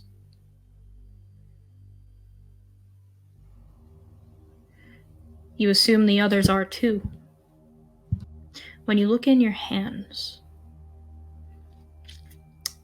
you have a piece of paper. It says, well, Daniel Pascal, $10.99. It's a price tag for a toy. That was telephone. Oh. Oh. I ended it there because I know that as much as I'd love to give you time to do stuff in the house, we were pushing 3 hours, I think. Oh. I think we're over 3 hours at that point. We're over 3 hours. Yeah, so I need to cut it. There you go. That's Telfo. Christ.